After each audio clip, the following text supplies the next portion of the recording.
Throws in the flat. Pass is complete to Clayton. First down and then some. Goodbye, Mark Clayton. To the 10, to the 5. Touchdown, Oklahoma. Incredible. This is 365 Sports. Motion by Oliver. Bucky will go the other way on the option. Pulls it down. Touchdown, Aggies. 365 Sports is presented by IdealMRI.com. High-quality MRIs for $497 or less. IdealMRI.com. Your health is important, so is your budget. McNabb, straight back. Left side, he's all alone. It's a touchdown. Conrad. A defensive breakdown, and Conrad was all alone. He goes into the end zone for the second touchdown. Nobody was over there.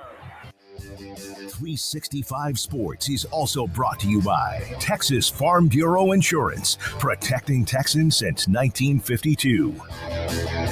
Maurice Claret is the tailback, or the single back.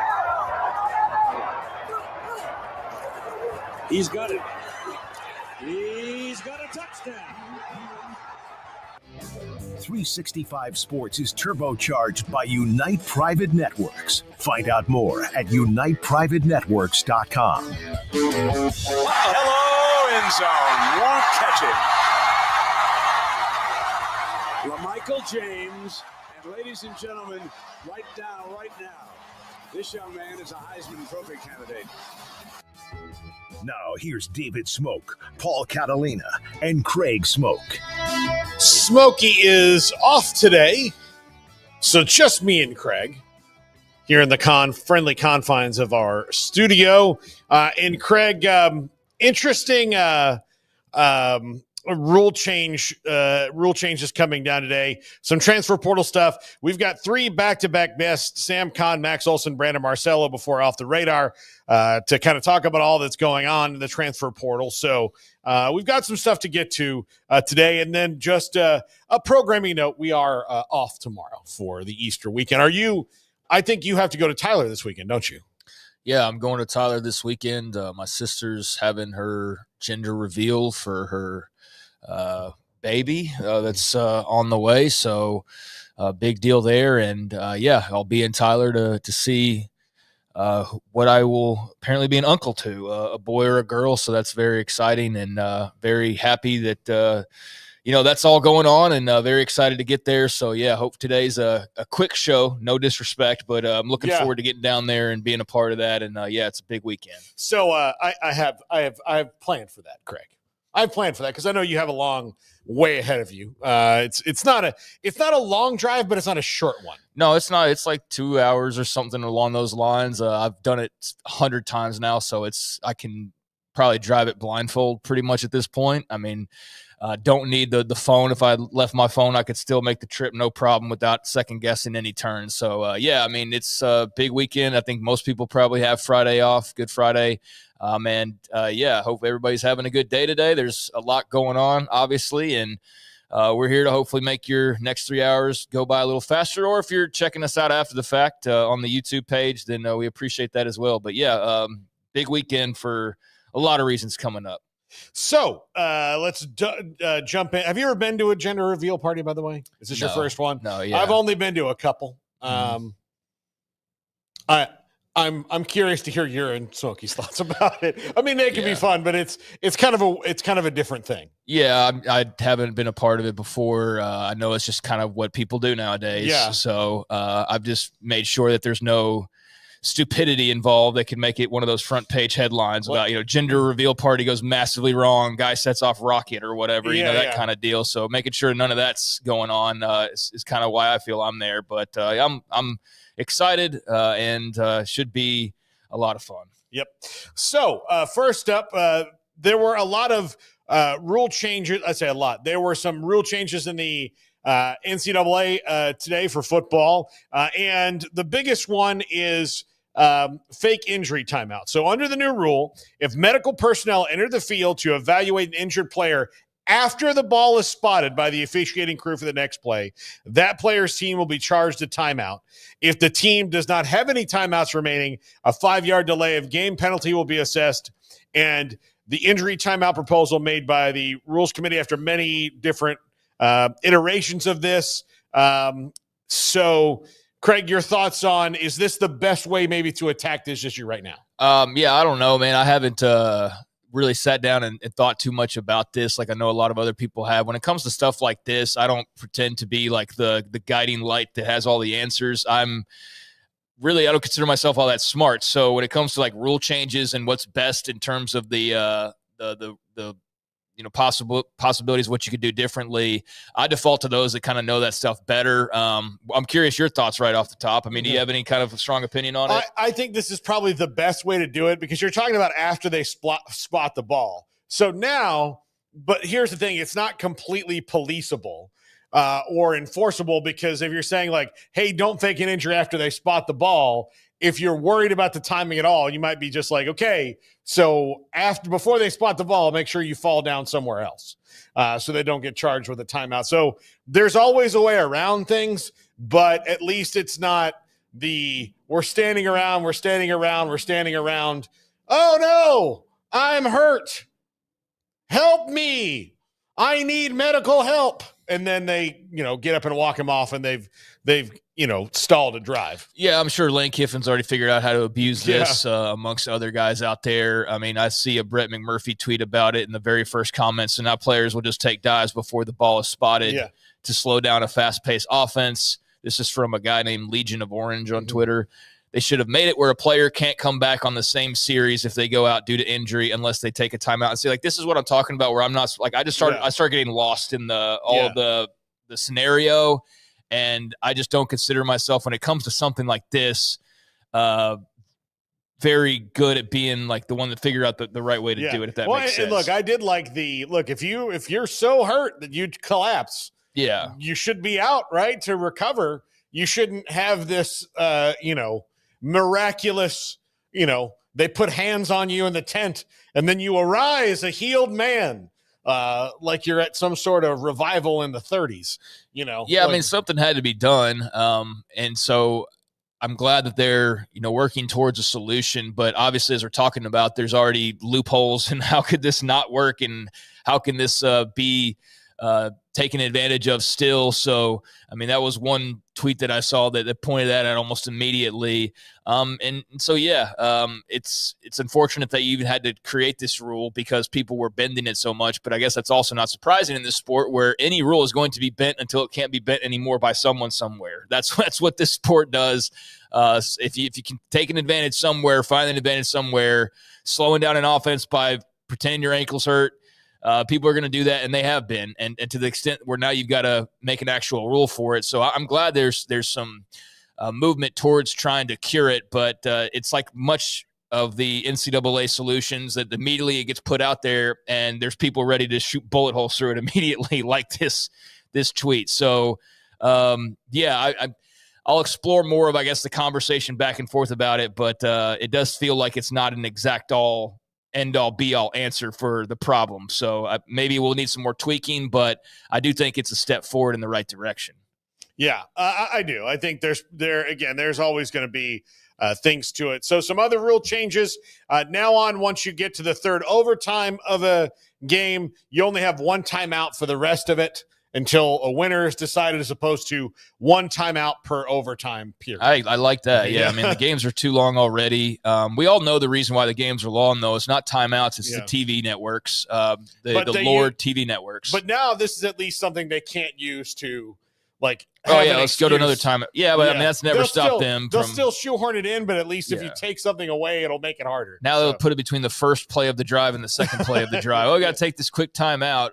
But yeah, I mean, that's the biggest problem. But I do like that. I mean, that's a way to, I guess, prevent any further delaying of the end of the game, because now you're adding more timeouts into what is already a commercial break-ridden game to begin with. So yeah, that I'm in favor of for sure. Yeah. Okay. Here's another one. When the decision on instant replay is announced, the referee will only say the call on the field is upheld or overturned. The terms confirmed and stands will not be used. So, synonyms. Say that again. So instead of saying confirmed or stands, they'll only say upheld or overturned. They won't say, confirmed or whatever. Yeah, I guess I never really pay that much attention to that. But I guess it does make more sense to do it that way, to clear up the language a little bit, I suppose. I didn't realize that was even much of a topic, but okay. Yeah, I mean, that seems a little clearer, I guess. Yeah. So no offensive player can be in the direct line of the snap to the potential kicker within the frame of the snapper on punts for formation to qualify as a scrimmage kick. So I guess they have to be off to the side if they're going to fake it or whatever. I don't know what that start doing like the NFL, like, hey, we're about to onside kick this. Be ready. Are we doing that now? Yeah, no. I guess so. If any player in a kickoff return makes a T signal with his arms during the kick, the team gives up the right to return the kick and the play will be whistled dead. That happens a lot. I see that a lot anyway. I guess but now I guess it's official. Let's see. Nothing else is really all that. Let's see. Oh, the 12 or more play. Okay, after the 2-minute timeout in either half, if the defense commits a foul with 12 or more players on the field and all the players participate in the play, the officials would administer a 5-yard penalty. The offensive team would have the option to reset the game clock back to the time at the start of the play. If the 12th player is attempting to leave the field and has no influence on the play, the defensive team will be penalized 5 yards with no adjustment to the game clock. Okay. Yeah. Well, you remember it was it Oregon last year? Yeah, it was the Oregon against Ohio game. State. Oh, no, it was against Ohio State before. It was the in the regular championship season game. Yeah. I think it was in the regular season where they did that to them. Yeah, so they ran 12 men onto the field, and the 5 yards didn't matter. It just the time went off. So it makes sense. That was a big deal. Dan Lanning had found a loophole, and so they're closing the loophole basically. And it was a brilliant move by him, but everybody had the asterisk of it was a brilliant move. It was totally legal, but it probably shouldn't be legal to do that. You just found that loophole, and so it makes sense that now they're gonna close that bad boy down. But kudos to him for obviously a brilliant decision in the moment and intentionally putting 12 guys out there. Just that was genius stuff. You know what's funny about that? Because in the moment, because you don't want to get a penalty on the last drive, that's your instinct is oh, damn it, Lanning, idiot, 12 guys on the field. And then the time ticks off the clock and everybody's like, hey, wait a minute. Hold on a second. Yeah. That wasn't an accident. Yeah. And then you're watching Mario Cristobal run the end of the game. You're hoping that there would be some genius behind it. It's no, it's just really actual stupidity ongoing for that example. But yeah, I mean that I didn't pay a lot of attention to this coming up in terms of what all the topics were. But now that we're kind of throwing them out there, I mean, this is a lot of stuff that was a big talking point last year. And so that play in particular was, I mean, obviously a huge play in the season that was widely talked about. And now they're taking care of that one. But Dan Lanning will always have that one to have on the resume and just the YouTube reel and whatever else. It was brilliant in the moment for sure. And finally, FCS teams can use helmet communication now. So I mean, that seems like a no-brainer. Yeah. I guess there's reasons as to why that wasn't the case initially, but yeah, I mean that should be the case across the board if you can afford to do it. And I think that's just a logical next step. I thought that it would probably be pretty successful. We haven't wrapped around and talked to coaches again, I guess, enough to. Like when we've talked to coaches, it's been more about like kind of what's going on currently, but not so much some of the stuff maybe they changed last year. So when it comes to helmet comms, I feel like we haven't probably rolled back around and talked too much about how that worked out for folks. But I think the couple times we have, like they seem happy with it. Like you had to work out some kinks initially, but I just think it just makes too much sense to not have that in the game at this point. So go ahead and give the FCS their shot at it as well. And I think that'll be, beneficial for them. Yeah, absolutely. Okay, so the big story in college football today is about the man who I think, I don't know, it's not arguable to me, made college football on TV, especially like he made it, like pulled it into the pop culture zeitgeist in Lee Corso with the way that he was so entertaining on College Game Day. Obviously, he's a really old guy now. He's I think about 90. So his last game will be on August 30th. It will a place to be determined. I'm guessing it's probably Texas Ohio State because that's the biggest game of the weekend. But it's also wasn't Ohio State like the first game he did, I believe. Yeah, it was the first. That was the very first headgear game. Now, I would like it to be Alabama and FSU, so he's at home. But I'm not crazy enough to think that is a better game than Texas Ohio State on August 30th. LSU. It's Clemson or LSU at Clemson. LSU at Clemson is the other one. So I would think that mine would fall into third place just naturally. But I would think that like maybe the home field advantage for Lee might get him to Tallahassee for that last broadcast, but I think it'll be Texas Ohio State because that's by far the biggest game. Yeah, I mean Bama, Florida State, that would make a lot of sense. Him going to Tallahassee and ending it there, I could definitely see that one. LSU, Clemson would be a really good choice, but it doesn't have like a personal kind of connection like the Florida State game does, or the whole full circle moment with putting a Buckeye head on. But then if he puts on the Bevo head, like I guess that ruins that whole full circle moment. But they have a spread out on that game? Oh yeah, Ohio State 3-point favorites at the shoe. So I would imagine he'll probably at this point he would put on the Buckeye helmet, but I don't know.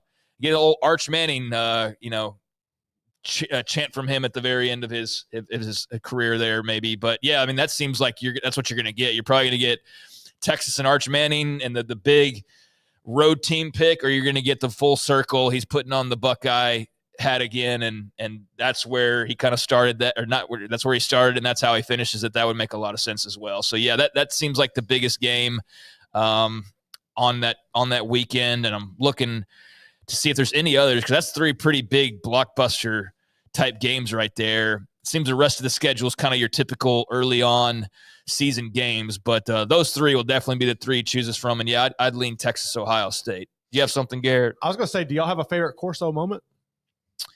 Man, you know what? I don't really reflect on him that way to where I've got like things that stick out like that, to be honest with you. There's nothing that like pops into my head when you ask that question like there would be for other stuff. So no, I'd have to like actually sit and dig in and think about that a little bit. I'll tell you, man, I didn't watch a lot of College Game Day.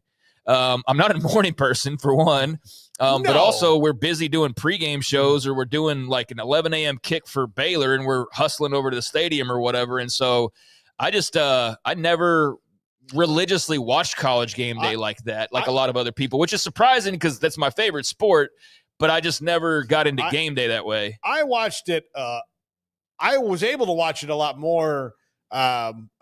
Over the years than I thought. I mean, all those things that you said are still true for me, but I would, because I had to set up our equipment all the time when we were doing the show on Baylor campus. And so they always had it on in the tent. So while I was waiting, I watched tons of it, you know? So if we had like outside, like an 11 o'clock kick, I rarely got to see it because at that point we're taken down. And by the time I'm going up, I would maybe see him put the headgear on as I walked into the press box. That's what I got. Like that's what I would see. But even then it was kind of like, I would have to go back and see what he did. I would always go back and watch it on social media because he was always funny. Like he was always good with it. And it was always something clever. Or if it wasn't clever, it was just so goofy that it was, it was just fun. And he's, he's an FSU alum. He was Burt Reynolds' roommate. He's had this legendary life and career. I believe that Florida State should build a monument of some type to him at Doak Campbell Stadium because he's brought so much positive attention to the university. And I say that knowing that today is a really sad day in Tallahassee because of the shooter that they had there. And at least one person is, I think, has died now. I think it's up to more than that at this point. 6 people in the hospital. There's one confirmed. So, not good. You know what I'm saying? Yeah. I mean, I've talked to a couple people that I know that still work on campus. Everything was okay on my end, but still there's a tragedy there. And I could go on and on about it and how awful it is, but I'll continue on Lee Corso. He's been such just a bright light for college football, and he comes from us, at Florida State. So I think they should certainly have something for him. Yeah, I mean, I saw more clips after the fact than I did during actual live TV, so I'm not the best to ask about a great game day moment. I do think it would be cool. You mentioned a statue. If they had like a concourse somewhere of like a game day table, but statuesque, and you had him there with like the Knoll, whatever it would have been. Yeah, he used to put the headdress on. The headdress. Yeah. And you could sit there and take a picture with him. Mm-hmm. I know that'd be very complicated, and that's a lot more than just your typical statue. Mm-hmm. Yeah. But I think if you could have a photo op there and there's Corso with the headdress on, like he's picking the Knolls. Yeah. ESPN would probably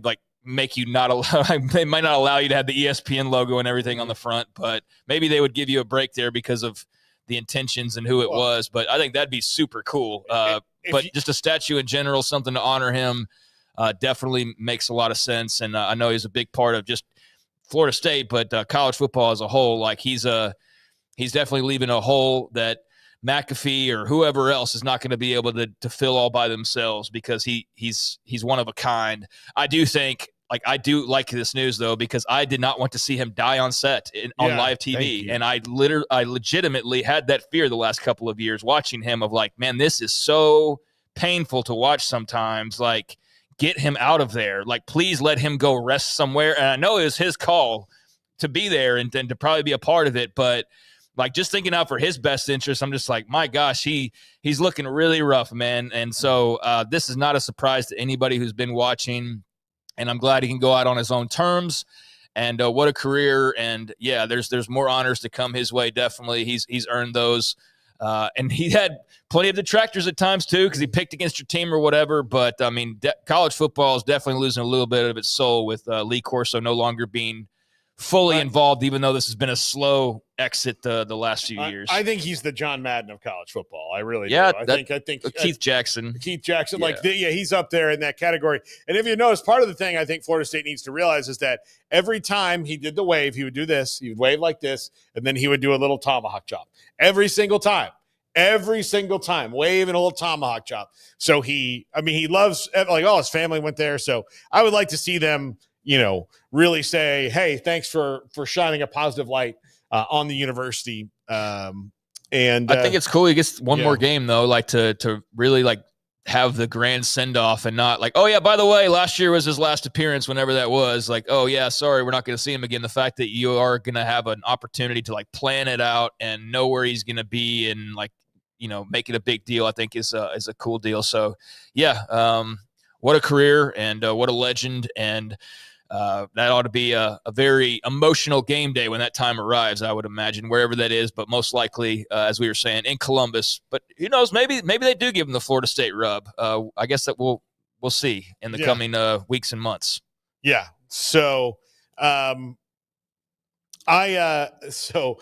think that he's been so great for college football, and I miss seeing the old like I say, the old like Lee Corso at his peak, and I'm glad that they were able to do some things. I do think that his health was a little better, at least than they let on, like, or that it looked like, but even still, like, you're that age, you can't just keep pushing it. Like, you can't just keep getting on a plane and flying to Columbus, Ohio and Norfolk, Virginia, and, like all these places. I'm hesitant. I don't know how much of a lightning rod politics is, but this is not a statement on either way, because people are insane these days, but it very much felt like a Joe Biden thing where you're just like, man, like, what is going on here? That's what it felt like to me. Like, it's just time to move on. And that's what it felt like. And it's hard to admit those things. Yeah, it is. The thing is that I think when you are around somebody every day, even though you see that and you become kind of used to it, you're like, well, he's like, when he's not around, like he's all right. Like, it's not like we're talking, it's not like that bad.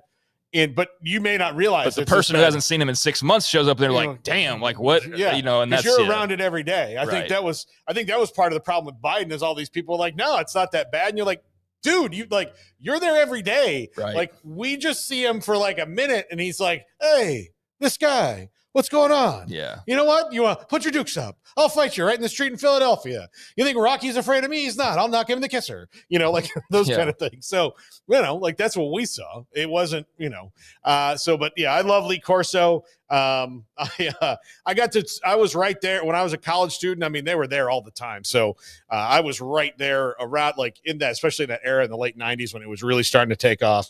It was just really cool to be around. Okay, just a couple more. Sam Conn at 340. Steve Angeli, Notre Dame's backup quarterback for the last couple of years, was in a quarterback competition with C.J. Carr. Clearly has lost that competition. He's in the transfer portal. But if you saw the playoff game against Penn State last year, Riley Leonard got dinged up, and Angeli came in and played really, really well. I would say this is your leader in the clubhouse to get that open spot at Tennessee.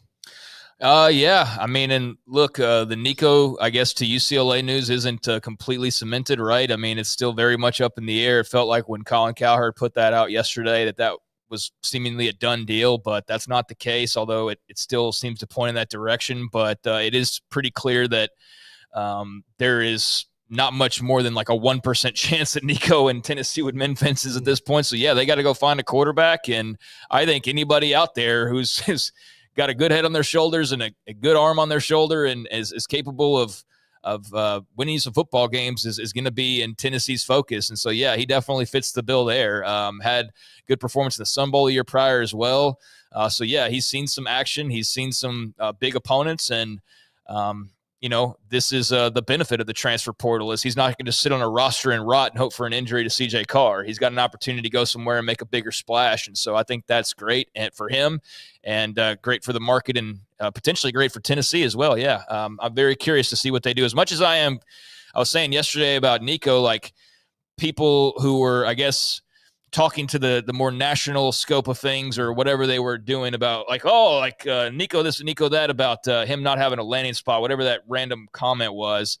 I'm as much as I then explained, like, hey man, good luck to him. I'm just curious now, like how he plays. I'm just as curious about how Tennessee looks with whoever their quarterback's going to be. So yeah, I can't wait to find out who that is. And it very well may be Steve Angeli. Yeah. I think as all the guys that are in there, he makes the most sense as a stopgap to give their two freshman guys a chance to not get thrown into the fire. Now, look, maybe those guys are closer to ready than we realized, but I don't think so, given the fact that until last Thursday, they didn't think they were going to play this year. Yeah, I mean, I think it's too early, to just say, oh, well, there's a guy, boom, that's him. Like, who else is going to jump in? Yeah. I mean, that's the thing. We're still kind of early on in this deal, so it feels very much like the UCLA is waiting the market and waiting to see, like, the price to come down or whatever that conversation is that's going on behind the scenes. I feel like Tennessee's also in a situation where there's no need to go make a rash decision in the first, couple of days of the portal. You can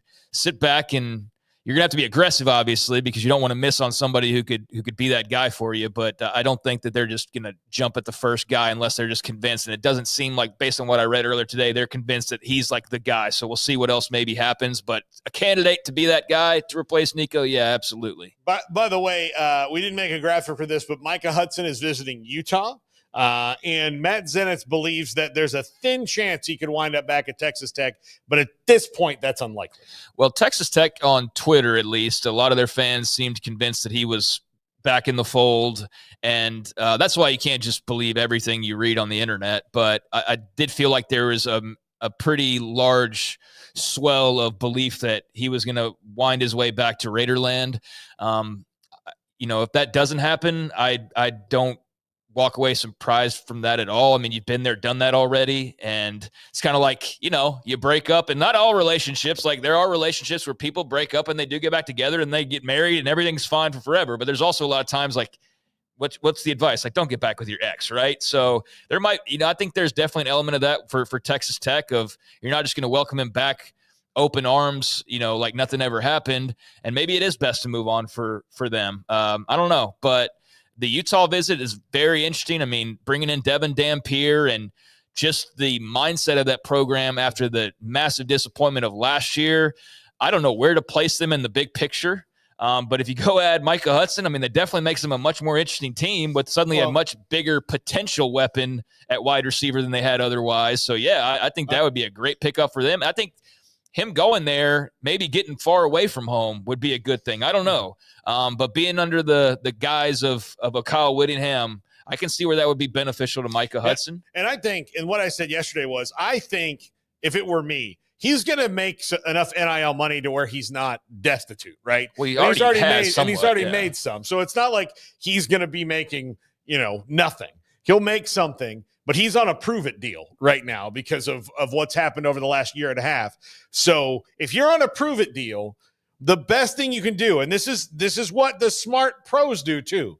So if you're on a 1-year prove-it deal in any sport, you go to the place where you can help a team win the most and you can learn the most. And then look, if he winds up staying at Utah forever, that's even better. But if not, if you can all of a sudden break out and then go to the place you want to be, I think that's fine. But he's on a prove-it deal. Everybody's on 1-year contracts. And I think playing for a coach like Kyle Whittingham is a really, really good idea for him. And if it's not Kyle Whittingham, whoever else is in that kind of Kyle Whittingham steady hand coach thing. Now, I think playing for Joey McGuire is a great thing for most people. But if he's not going to go back and do that, which right now, according to Matt Zenitz, who knows these things, seems unlikely, play for a Kyle Whittingham, play for someone like that who is absolutely totally invested in making you better and nothing else. Yeah, I mean, he's got plenty of skins on the wall. They've had a lot of success there last year notwithstanding. So with Devin Dampier as your quarterback, there's a big question mark. Maybe at some other places it's not a question mark at Utah. They have a pretty wide open depth chart. They return like 3 guys from last year, but none of them were their top wide receivers who have all graduated or transferred. So there's some receptions to be had in that offense for sure. And so, yeah, that'd be a very intriguing spot. If you were, I mean, I don't pretend to know Micah Hudson. If you were to say like, hey, Craig, what's the top 5 for him? I'd have no idea who to fill in, but I know Utah wouldn't be on my mind really. So that's an interesting connection that, and potential landing spot for him. So yeah, I'm very interested in that story as well. I mean, we're a college football show. We love talking college football. I'm interested in all this stuff, some more than others, but add that to the pile of, how Nico pans out at UCLA or who Tennessee gets as their quarterback, and Jelly or somebody else. Throw that on the stack of intriguing questions as we start to get past spring ball, and some interesting names are on the move. Yeah. I think Josh Hoover might have gotten a nice little guarantee from TCU because his management was like, no, he's staying at TCU. He's not entering the portal, because he was the guy. If I were Tennessee and I was going to go tamper I would think I could go poach somebody, I might go, you know what? Like I know where you're coming from, but he's already in that system with Kendall Briles, who he knows. So like you'd basically just be trading spots where you're already in that offense and you're already like in deep with it, and you're already the starter and all that. So like that's why I would pick him if I was Tennessee. Well, like, let's go tamper with him, and they could be like, you know what you're doing? We're doing the SEC. Yeah, no, that makes sense. That makes sense. I'm looking at it from Josh's perspective of unless you're money chasing or something, that you're already in that spot basically where you're comfortable. But yeah, I mean, I think I saw a bunch of stuff about all the quarterbacks they could potentially go after, and the Big 12 is certainly a league where if you're Tennessee, you at least glanced in that direction and said, hey, there's Josh Hoover. Hey, there's Sawyer Robertson. Hey, there's, so-and-so, Rocco Becht. There's Baron Morton, whoever you want to throw into there. But I think a lot of those guys are concrete in where they are. But I would have kicked the tires on Josh Hoover if they didn't, for sure. I just think that bond with Kendall is probably a bit too solid. Yeah, that's very, very true. Okay. Could have leveraged, though, for more money, as you said, certainly. Absolutely. Okay, so a couple more things before we get to Sam Kahn. Fran Brown, Syracuse coach, on his wide receiver Trevor Pena entering the portal. He's like, you're going to make $2 million at wide receiver? That's the homie at Ohio State. I'm not giving no wide receiver $2 million in college. And look, Trevor Pena had a great year last year, but he's not Jeremiah Smith. No. And so, Fran Brown, like, especially in his offense, paying a $2 million wide receiver would seem to me overkill.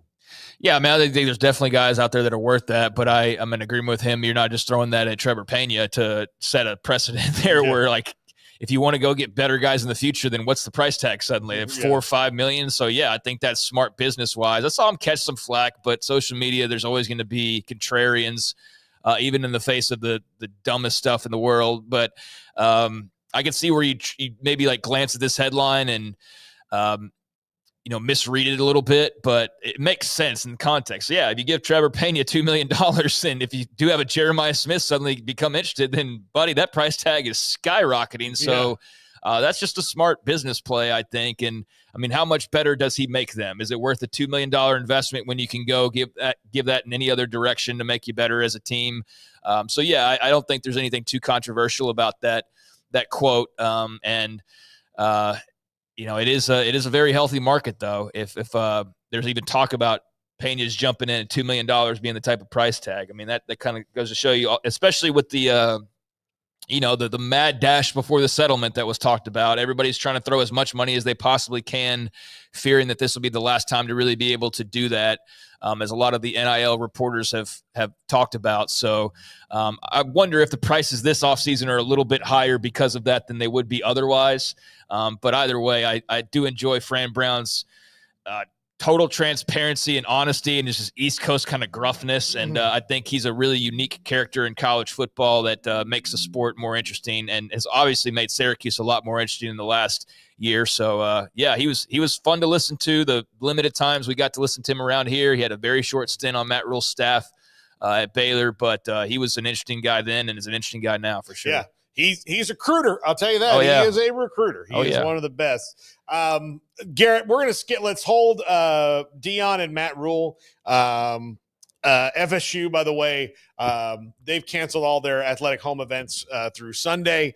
They just had the press conference. 2 have been reported dead. So I guess that's what I probably saw before I walked in. That's just, I don't know, man. We do this like every 2 months or something like that. I mean, y'all know the deal. It sucks. It's sad. It's terrible. It's the second one that they've had there. The second one. Okay. So, and look, everybody can say, oh, these things happen, or, how can you stop it? There's ways we can stop it. There's ways we can stop it. It doesn't happen anywhere else. And for a place that I love, here's what it made me realize. Like, you can think that it's not going to affect, like, these things happen, but they don't happen to me. But eventually, if we don't do anything about it, they're going to happen at a place you care about. And it's happened at a place that I care about tremendously twice now in the last decade. There was a shooting at the library 10 years ago at Strozier Library. Now there's a shooting in the Student Union. It's 2 miles away, less than 2 miles away from the governor's mansion. Maybe get off your ass in Florida and do something, because that's pretty friggin' close to where you live. And that's 2 different governors who haven't gotten off their ass and done something about it because they're getting paid by a certain gigantic lobby who benefits from this kind of shit. And I don't mean to get like angry and political, but this one hit at my heart. And what I'll tell you is, if you keep saying it can't happen where you are, or it's different, or it's this and this and this, then eventually it's the wheel of awful fate is going to spin and it's going to hit somewhere that you love, and then you'll know. And we shouldn't have to wait for it to get so bad that we do something. We know. So there's a way to there's a way to stop it. This didn't used to happen. Then one thing changed and it started happening a lot. So if we unchange that one thing, we can probably prevent it. But, what do I know? I'm just a guy. So that's my kind of rant on that. And it just, this one hits me particularly in the feels, like when you have to make, texts and calls to people you love. Like one of my best friends in the entire world works in the athletic department over there, the campus rec department over there, and is in the student union quite a bit. And, his wife is a professor there. And so, yeah, when you have to make those calls of, oh my God, I just can't imagine being on the other side of one. And, there are kids that went through Parkland that go to FSU, and then they had to sit there and they were going through it again. It's just not right, man. It's just not right. And we can do something about it. But we, the voters, the people who should be telling our congressman what to do, need to make a stand and say no more. And so that's how I feel about it. But anyway, when we come back, Sam Khan joins us to talk transfer portal. This is 365 Sports.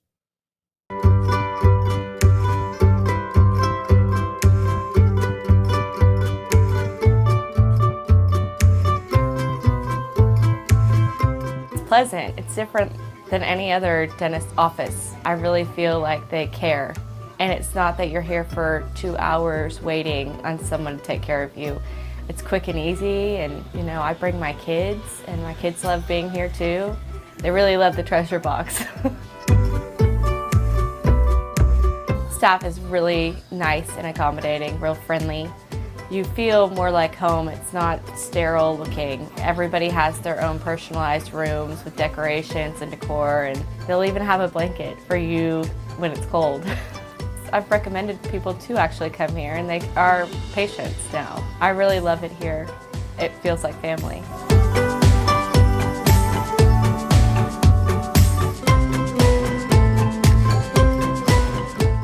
Right now at Berg Collision Ford, we're bringing you an offer that's as big as America. Employee pricing for everyone. You pay what they pay. That means you drive home a new Ford F-150, Bronco Sport, Expedition, Super Duty. From America, for America.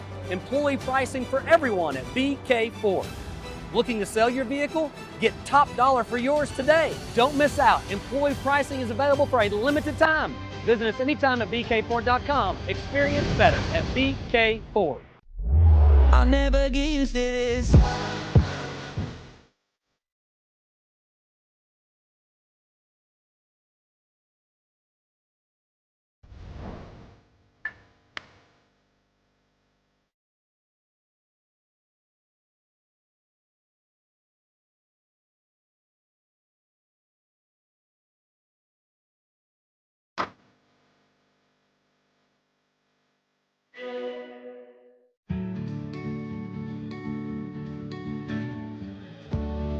Whatever it is you wrangle, whatever seeds you sow, no matter what you nurture or what you choose to grow, at Texas Farm Bureau Insurance, we're proud to protect all Texans.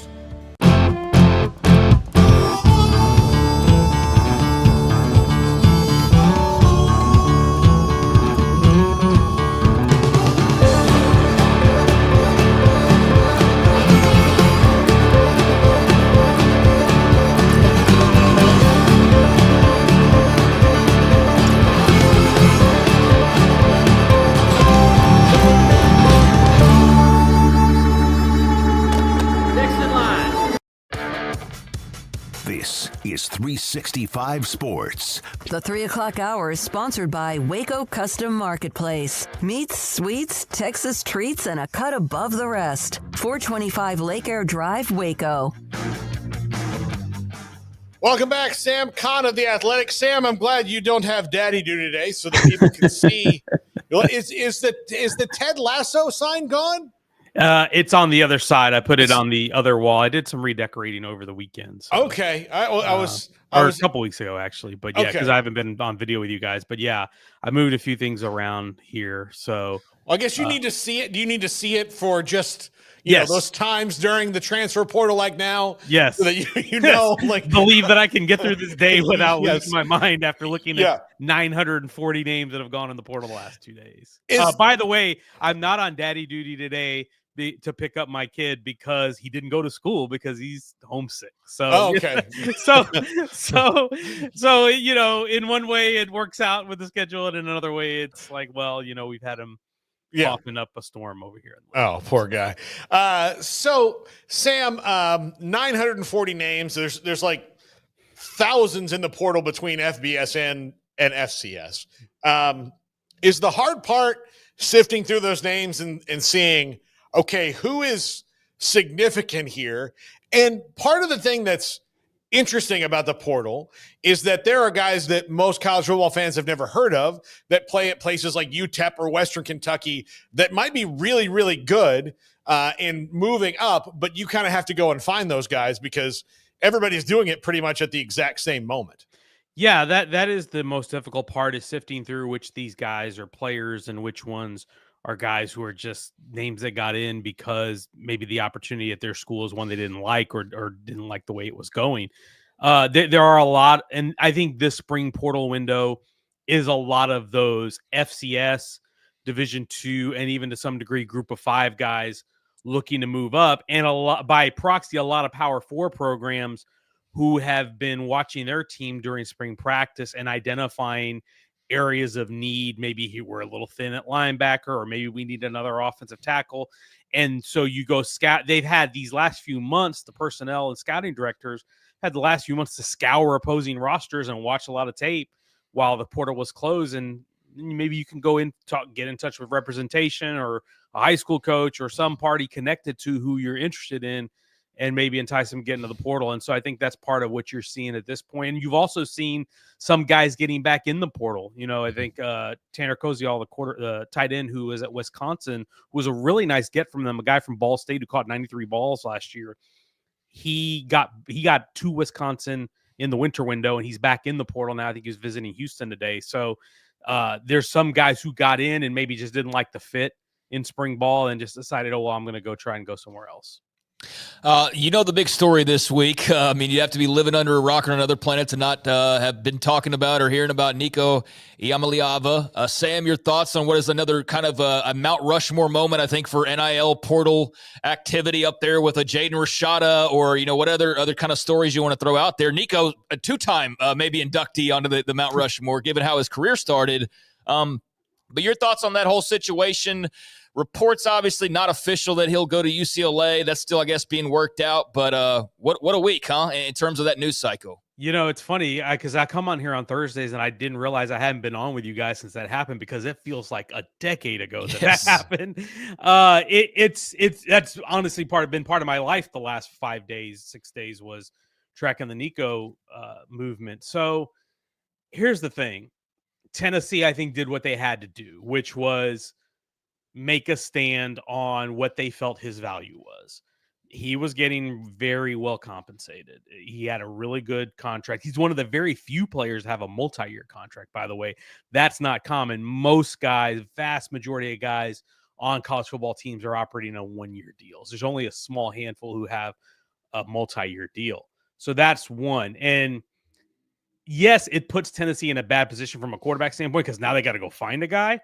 But if you don't think your guy is worth what he's asking for, and I'm sure you guys heard Fran Brown talk about their receiver who just left at Syracuse.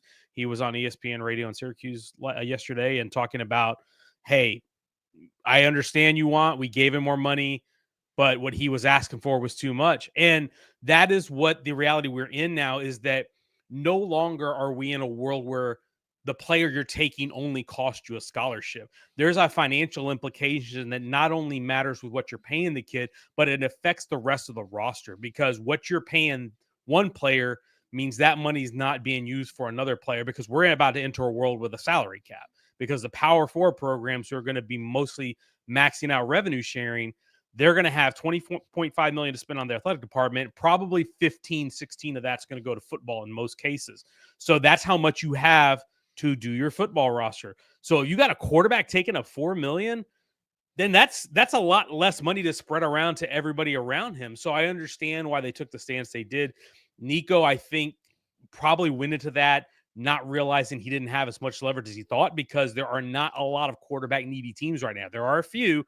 UCLA is one of them, but there's not a ton of teams in the market at this point for a quarterback, not Power 4 teams, and certainly not Power 4 teams that have 3 or 4 million sitting around in the bank. They've already allocated that money. They've already decided, hey, if revenue sharing is going forward, here's how we're going to break up our payroll. And nobody's sitting here in the spring on April 17th with $3 million laying around to pay a quarterback, because you're not expecting somebody of that caliber to come available at this time. A lot of the players moving now, guys we mentioned, guys who are going to be 2 deep guys, maybe spot starters. We're not having a lot of impact players moving at this point. So he entered a market that just really wasn't robust for his services at this point. Steve Angeli is in the portal. I know, like, it would seem that is the best guy that Tennessee could get if they want someone who's played a little and played in the playoff and played in a big spot before. But if they're not poaching, which if they tried to Josh Hoover. Yeah.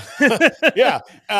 We were just talking about that, Sam, like, clearly, like, there was a little bit of Josh Hoover, which I'm sure was like, you could do the same thing, but in a bigger stadium in the SEC, and we were in the playoff and all that. So, but again, like, because of the timing of this, like, if you're Josh Hoover and you're already happy and taking care of it, TCU, like, why do it? Like this, like, why uproot your life, which would be really fast, because he's got to leave it's April 17th. He's got to be there in June, right? Right. And that's not even taking into consideration, oh, by the way, you didn't go through spring ball at that team. You got to learn a whole new offense, which that offense is, well, it's fairly similar, I guess. They're running the same concepts and a lot of the similar structure that Kendall Briles and TCU is running. So I guess in that way, it makes sense for Tennessee to go that route, because it's, hey, here's a guy we can plug and play in this system. But you still have to get chemistry with your receivers. You still have to get to know your team. You just have to get to know the place. I don't know if Josh Hoover's ever been to Knoxville. I have no idea. And I think we underestimate how big a deal that is for guys to change over, especially a quarterback where you're so reliant on everybody else around you. So to your point, yeah, the options out there are not plentiful. So if you're not going to go poach a guy from another team, you're going to have to go get a Steve Angeli or a Zach Pyron in Minnesota, Gio Lopez from South Alabama, who got in, although North Carolina seems to be the team that's trending for him at this point. And again, those are all guys you're going to have to learn your system. And I talked to a personnel director earlier this week asking about, hey, how often do you guys find impact players in the spring window? And they said they went back and looked and said, you know what?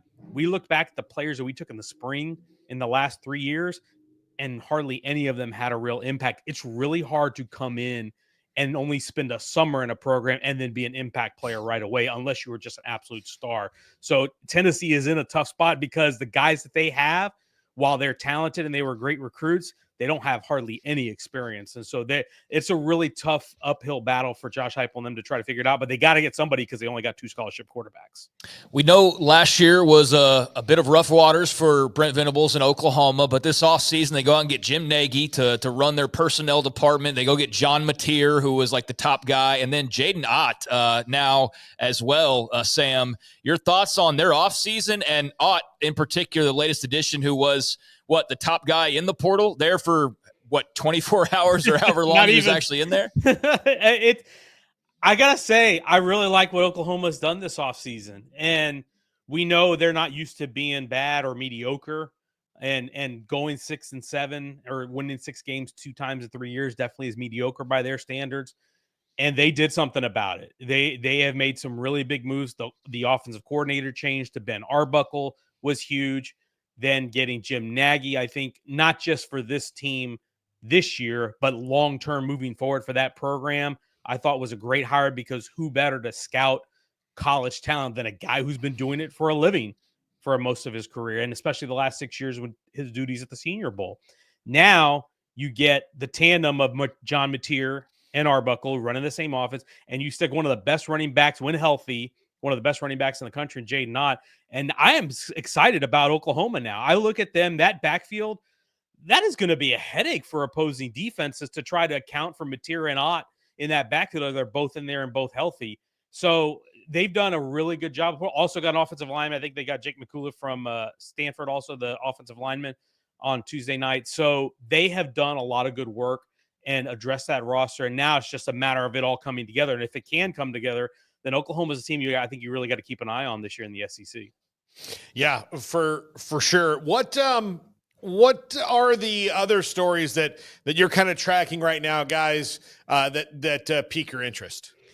Yeah, just honestly seeing where some of these guys who have been a little bit under the radar. I mentioned Tanner Koziol, the tight end. Some of these other FCS types. We had a lot of, again, guys from the lower levels who have gotten in that are looking for the move up. There was an offensive tackle, Bryce George from Ferris State. He's got 3 visits to Power 4 programs. Really intriguing to see where he ends up because offensive tackles are really hard to find. Tight end is a market that is always at a premium because it's hard to find productive guys who are big and run fast. Jack Indries from Cal, he got in. He had 91 catches over the last 2 years. That's a guy I'm interested to see where he goes. Josh McCray, who got in from Illinois, the big running back. He's a good one. TJ Bush, the edge from Liberty, another talented guy. A lot of production last year, all conference caliber guy. Actually was an all conference guy in Conference USA last year. So lots of those types of players who are looking to move up and to cash in a little bit. And those are players that Power 4 teams have identified and said, hey, we can add these guys to our roster and probably get some value. And maybe you end up getting a really good player. It's kind of like what we saw, I think, a year ago when Texas went and got Trey Moore from UTSA. That was an interesting one. And Texas just did a good job of getting Emmett Mosley, the receiver from Stanford, a really good freshman year at Stanford. You add him to that room with DeAndre Moore and Ryan Wingo. And Arch Maney's got some weapons now to work with. And they had a lot of turnover with some of the guys they lost from last year's team. But you look at what they have coming back and now adding Mosley to that, you got to really like what they have. So I think really it's most of those guys that I'm looking at is those guys at the lower levels moving up to see where they end up and how some of these guys end up panning out. I think we're getting to a point where questions about this young man are going to have to eventually stop. It's put up or shut up. But Micah Hudson's in the transfer portal.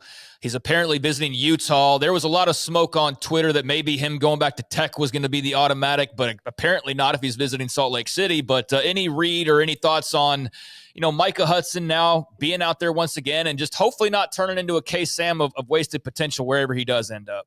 Yeah, it's put up or shut up time for him, honestly. And I say that it's not like he said anything publicly. Like he's a guy that's not necessarily been out there publicly. He doesn't post on social media hardly at all. So it's not like he's been out there, but this is a guy who we've been waiting on and that we've hyped up and that we understood how talented he was. And if you watched him play as a prospect, you understood why people mentioned him like that. Texas Tech thought he was going to be a guy that changed their program, that was going to be a Michael Crabtree caliber guy for them. And it was going to go on and break records and be in there 3 years and go be a pro. Obviously it didn't work out. Texas A&M gave an opportunity. Obviously he's gone from there now. And so he's got to find another home. And where he's got to find is somewhere that A, has a good culture, B, will allow him to grow up a little bit and maybe push him to grow up a little bit, because clearly things have not gone to plan. And I think it's safe to say he was a little bit impatient at Texas Tech. I think if he would have stayed and waited it out, and I think this year he would have played a big role on that team. I think he would have had, they had some talented receivers last year, but a lot of those guys have moved on. And so I think he would have had a chance to get in the lineup this year and really been an impact player. So that's one of those cases where it's a little unfortunate. He would have started the bowl game for them if he had stayed. And then if he has a great bowl game, does that become a big springboard for him into 2025? I have to think it would have been. And you knew that program was committed to him and invested in him, and they wanted to see him succeed. But it's these guys, they're 18, 19, 20. They're old enough to make their own decisions. Sometimes they're not always the best ones. And so I hope it works out for him, because I think he's a talented guy, and I think he was a great high school player. He's fun to watch, and everything you hear about him for people who have been around him like him. And so I hope it works out for him, whether he ends up at Utah or somewhere else. I think he's too talented to not turn into something, but he's got to be able to handle his business. All right, Sam, before we let you go, I saw you tweeted this out. Your favorite Lee Corso moment is probably my favorite Lee Corso moment. It is when he dropped the F-bomb yes. On the air.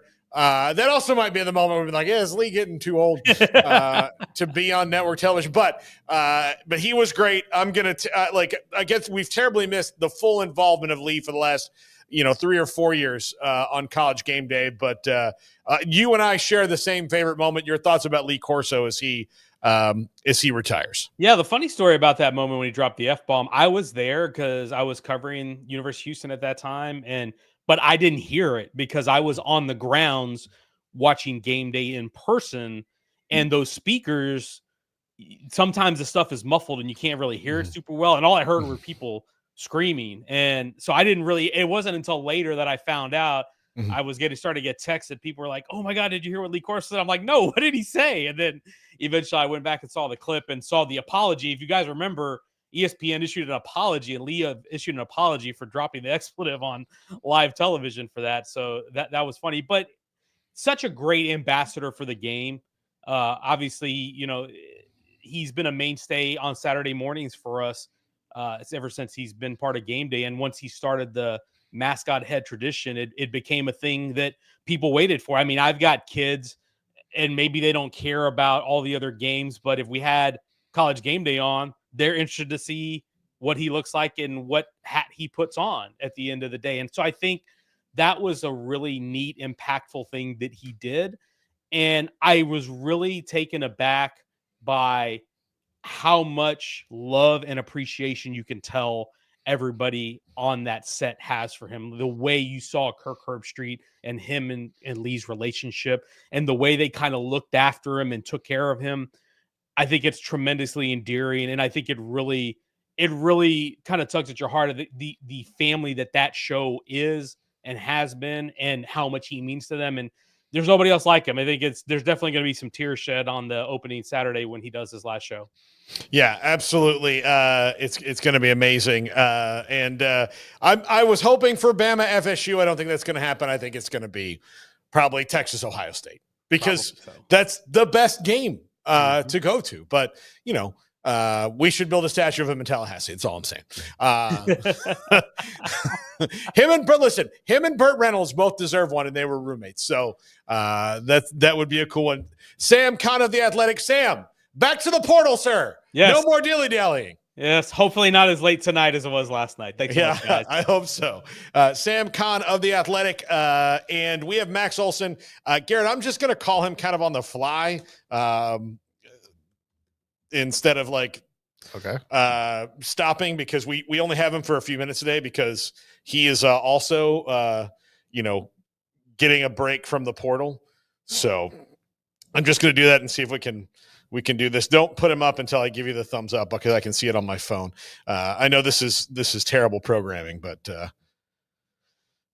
okay, there we go. All right, here we go. Max Olsson, ESPN.com, joins us right after his old trusted colleague, Sam Kahn, both of them being kind enough to take time out of the portal today to jump on the show for a few minutes. And Max, you and Pete Demel did some really good work on the Nico story and talking about the market for him, which it makes it seem like even more crazy that you would do what he did, seeing as he took a pay cut to go to UCLA, which I know is not 100% done yet, but likely. Yeah, it's funny. I was just looking back on this because a couple weeks ago, my colleague Atten Rittenberg did a piece that was breaking down the top 15 returning quarterbacks in college football, and he did that based on talking to coaches. And Nico was 8th in that. I mean, we're just a few weeks removed from kind of talking about Nico as a guy that could potentially be a top 10 quarterback in the country this year. And really all of the fallout of last week and of skipping practice and of the money demands from his camp and things like that have created a situation now where, clearly there was not an obvious backup plan if they left Tennessee. And, this is just the worst possible time to go in the portal and have all this leverage to go get a great deal. I think if Nico had been in the portal at the start of January, like they thought about doing at that time, I think, fresh off a playoff game, he would have had some great options and would have had a chance to make a lot of money. But right now, as we're seeing, it's UCLA, and there's not many others lining up here trying to pick him up. Partly just because you're coming out of spring practice, you've already committed to somebody, and partly just kind of the concern of what are we bringing into the locker room here. So yeah, fascinating dilemma here for that camp. Max, what kind of tempo has been set? We've seen the hundreds, if not the thousands of names that have entered from all different levels, more than usual, less than usual. How does it kind of compare for somebody who's been tracking the portal for a while? Yeah, it feels like more than usual. I would say not a ton of like superstars we've seen hit the portal. I think probably today with Steve Angeli going in, that's one that even those you don't see a ton. Sometimes guys will just stay and go through fall camp and compete, and even if they're not going to win the job, they're going to at least keep fighting for it. So that's that Notre Dame quarterback in the portal, mild surprise there. But I think you're seeing a lot of Group of 5 players go in the portal and just trying to really them and their agents trying to move up to Power 4. You're seeing Power 4 teams move on from backups and guys that aren't going to help them this year, trying to clear room to take more. You're seeing hundreds of walk-ons go in the portal as you'd expect because these programs are having to cut back to 105. I think for the premium players that do go in, I think you're still talking about them having a chance to make $1 million or more. If they can get a bidding war going. Now I saw, I tried to bookmark the tweet and I lost it when I refreshed. But are there guys jumping in the portal that have questions about eligibility still? Is that something that's going on right now? I think there's every once in a while, there's some of these cases where a guy, wasn't sure if he's going to get an extra year, is still trying and fighting to get one, but then chose not to go pro and is kind of hoping that somebody can get them a waiver. Okay. You see a little bit of that, and I would say though, mostly it's like you're either seeing guys that have 1 year left and are just like kind of trying to cash in, or honestly, I think we're seeing a lot of coaching staffs just kind of very quickly kind of cutting the cord on guys that they don't think are going to work out. So like you're seeing a lot of redshirt freshmen and sophomore and like guys that have not played very much popping up in the portal. That kind of always happens every spring, but I think definitely more this year. Max, what do you think about Steve Angeli and his future? Yeah, I think that he's got some tape. And he has that going for him. He was able to start against Oregon State in Notre Dame's bowl game at the end of 2023, and they blew out Oregon State, and he played well in that game. He's a guy that has appeared in games. He's been able to play in some blowouts, and certainly had that pretty memorable moment into the first half there when Penn State's up 10-0 on them, and they're needing to spark a comeback, and he leads a scoring drive at the end of the half to cut it to 10-3. Showed that they had a lot of trust in him, and they let him throw the ball on third downs. He converted 3 third downs. So I think teams that are like pretty on the fence about what they've got, I think will be interested. You're certainly seeing some movement right now. I think it's clear North Carolina has their plan figured out with Gio Lopez. Unclear what Tennessee's plan is going to be here. But I think you're still seeing some teams like Purdue that are out there who Maryland maybe like that have less established options who I imagine are going to pick up the phone. I saw in one of the updates that you had another offensive lineman visiting Texas Tech, Tyrell Green from was it Eastern Kentucky? I guess Joey. Right. I thought the funds had run out at this point, man. Is this unlimited ATM in Lubbock? I'm just kidding, but any insight on the big man and kind of the interest there, or others that may be pursuing him as well? Yeah, that's a younger lineman who showed some good things this year, and so I think that's for Texas Tech. It's kind of just a neat thing of they had a couple backup offensive linemen go in the portal yesterday, and part of that is like as you'd expect, it's like okay, you went into the portal and you signed these veteran offensive linemen to come in and compete for starting jobs and stuff. So you're going to have some depth guys that go in the portal at the end of spring here because they know they're kind of boxed out here and not going to have a chance to play very much this fall, and so Tech's having a little bit of attrition, and so they're going to be able to go into the portal and find guys like that could be backups and developmental players. I think for Tech, the big need still, we'll see what happens with Micah Hudson. But I think for Tech, the big need is still slot receiver. And so I think the good ones that hit the portal, I think there's no doubt that the Red Raiders will be very competitive for those guys. Max, Hakeem Williams from FSU. Mike Norvell's only 5-star signee in his tenure is in the portal. He had 2 years that, I mean, he has some moments, but, really, on the 23 team, was blocked behind several guys. And then on the 24 team, like, who knows who was good at wide receiver there. They were just so bad across the board. Do you think he'll have? And we all turn the games off too. I think that's the problem. You know, we just What did he do last year? I'm not sure. Yeah, no one no one knows. It's nebulous what happened there. So how do you think the market will play out for him, because he was a 5-star recruit just 2 years ago? Yeah, I think that we're also kind of in that time of year where you're going to see guys go in the portal, and it's like, well, this is what their ESPN 300 ranking was, because there's not maybe a ton of snaps or a ton of production. And, I think that's also just the nature of this stuff now, truthfully, is like, okay, if you're going to recruit the portal every year and recruit at a high level, and you're going to always, Florida State has brought in new receivers every offseason. It's like the guys that just aren't working developmentally, you are constantly recruiting over them. And, eventually they're going to want a path to playing time. And so I think that's the case for Hakeem Williams. And, we saw Nitro Tuggle, the freshman from Georgia, go in the portal. And I know he got in some trouble, but, I think those kinds of like young players that were top recruits, Wendell Gregory went in from South Carolina. I think he'll be highly recruited. I think he may have just committed. I think those young, where's he going? Oklahoma State. Yeah.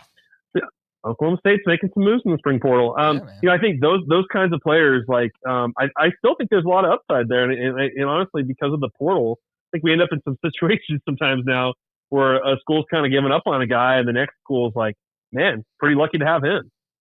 Can you expand just a little on Oklahoma State being a bit aggressive here, Max? Because they're not a team that we've really needed to talk about a whole lot because of the way last year went. But it's clear that, man, this is a big year for that program to kind of get it right. What are your thoughts on how they've been reacting to the disappointment of last year? Yeah, honestly, was just talking with an agent this morning who said he'd been to a spring practice there and thought that they're going to have a pretty good year. That they looked really improved. I think Oklahoma State is way up there in terms of most snaps and starts added to the roster this year, or this offseason. They've really are really trying to. Obviously, they flipped the entire coaching staff, but they're really trying to flip the roster as well. And so I like the pickup of Markel Samuel, the tackle from App State. I think he's someone that will be a plug and play starter for them. Wendell Gregory is a guy who he's also in our ESPN, our top 25 for the spring, but more of a developmental guy, a freshman who didn't play last year. But I think certainly the personnel staff, Mike Gundy is giving them room to go make a lot of moves this offseason. And I think it's going to be a very different looking team this fall, but maybe not in a bad way. I think can they be one of those teams that they certainly don't have Texas Tech money, but can they kind of moneyball their way into having a much improved team? I think it's going to be a pretty interesting experiment this fall for the folks. Max Olsson, ESPN.com. Max, enjoy the portal until we speak to you again. I hope you can escape for food and water. I'm hoping to celebrate Easter, but we shall see. Well, best of luck. Happy Easter. Thanks for breaking news. Easter's just entered the portal. Oh, no. Yeah. Easter's in. All right, Max, have a good one. Thanks for hopping on. There you go. Max Olsson of The Athletic with us here on 365 Sports. But yeah, this is such a weird time, Craig, for reporters in that, like, you have to sift through 1,000 names and find the, let's just say 75 that would be the ones you're like, well, this is interesting because this guy had, 17 sacks in 2 years at, South Carolina State or something like that. I wonder if anybody's come up with like an AI tool to sort through some of that. Like you just get to I guess spreadsheets are enough to be able to just like who had the most this or the most that, as far as production goes. But I wonder what other kind of tools of the trade that people are using to try to get the inside track, because this is college football after all. Like somebody's looking for the advantage somewhere. And when you've got everybody with access to a spreadsheet, a website that's got thousands of names, like, yeah, how do you go about, other than just name recognition and guys that are obvious, like a Jaden Knott jumps in the portal. Of course, everybody knows who that is, who's in college football, or a Nico, or, whatever, Micah Hudson maybe. I think those are pretty well established and well-known names because of their recruitment and even some of their play. But yeah, how do you sort through the rest of it? You just got to really have a clear guide on what you're looking for, and that's got to be firmly established. First of all, what type of player you're looking for, what type of needs you have, and then beyond that, yeah, I think it's a very interesting exercise to try and find the right guys. And it's not an exact science, because we see every year people celebrate every single guy who commits to their school, right? Like all 13 guys that You got to transfer. Well, we signed 13 guys, and I've seen it where you signed 13 guys and like 4 of them mattered the following year, right? Like 4 of them actually made a difference to your football team. So, yeah, man, it's a whirlwind, and it's got to be really interesting for Max and Sam and those who have access and are kind of tracking it all to keep their head on a swivel to make sure they're not missing anything. But yeah, what a race to try and find talent this portal is every time it opens up. It's fascinating. It has, for all of its potential downfalls that people may find, it does definitely make the sport a lot more interesting. I mean, you can't say that after this week. You can't, with all the, just Nico alone has been like 4 days of content for people. So, then you add in all the ramifications of, well, now Josh Hoover's a story because now he's saying that he's not going to Tennessee. And well, here's Steve Angeli. Oh my God, is he going to Tennessee? So it definitely adds a lot of spice to what otherwise might have just been a sort of vanilla spring football period. That's not the case these days and hasn't been for at least a couple of years now. Yeah, absolutely. When we come back, we'll have Deion Sanders on the jersey number thing and why retirements. Yeah, retirement. So I guess the post-retirement kerfuffle that has raised, and he answers the question exactly how he should, which I'm not surprised. And Matt Rule on he's backtracking on the spring scrimmage, but I think just a little. It's not exactly what you would think. And I should mention too with the spring game conversation, because we're not going to dive into this, but you did see Mike Gundy and them backtracked as well. They're having a spring game this weekend. So that was a decision that I guess they changed in the last few days. And so that'll be, of note to pay attention to for those interested. But I think everybody's still kind of trying to figure out much like the portal, how is the best way to go about doing these various activities that everybody just did kind of the same way for a while. And now it's just like, how creative and how efficient can you be? And so guys are like, oh, no, we're not going to do a spring game now, backtracking a little bit. So yeah, that's interesting. And some more stuff coming up here on 365 Sports. All right, that's next. Let Camille Johnson Realtors guide you seamlessly through the process of buying your dream home or selling your current one. Commercial, farm and ranch, or residential, Camille Johnson Realtors can smoothly and successfully lead you through any transaction. With a team of 28 experienced agents who are excited about serving you, Camille Johnson Realtors services the entire greater Waco area. If you're in the market to buy or sell, contact Camille Johnson Realtors, 104 Midway Center in Woodway, or find them online at www.camillejohnson.com. Camille Johnson Realtors, elegant, charming, warm. Welcome home.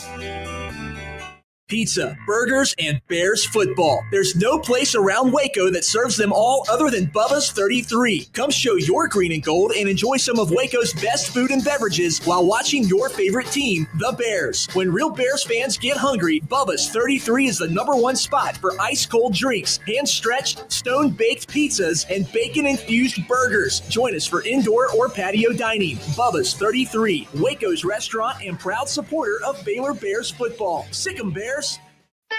Don Humidor, your home with a 48-foot walk-in humidor with the elite cigar brands from around the world, including the #1 cigar of the year, Aging Room Cuatro Nicaragua. Plus, they have the great brands like Macanudo and Arturo Fuente, Rocky Patel, Aston, and so much more. CBD, great for sore muscles, aches and pains, sleep, Vita Dreams, and anxiety, mild depression, general health and wellness. Their staff very knowledgeable on the subject. Don Humidor in the Townwood Shopping Center off Valley Mills in Waco. Ready to take your business to the next level? Carrion Solutions has got you covered. We deliver world-class IT consulting, including Quest On Demand and Migration Manager, M365 and Exchange migrations, Active Directory assessments, security hardening, and Windows Server upgrades. Our experts specialize in consulting, monitoring, support, and managed IT services. We promise vision, professionalism, and unbeatable value. Satisfaction guaranteed. If you're not happy, we make it right. Remember the name Carrion Solutions. For more info, email sales@carrionsolutions.com or visit carrionsolutions.com. That's CARRION solutions.com. Carrion Solutions, IT success guaranteed. At Ideal MRI, we feel blessed to be part of the Waco community. We're a small family business here in Central Texas. At times like this, the cost of healthcare has never been more important. And unfortunately, significant illnesses and injuries still occur. And that's why Ideal MRI is open and here to serve you through this difficult time. So if you need an MRI, ask your doctor about Ideal MRI. You can schedule online in minutes at idealmri.com or call 833-IDEAL-MRI.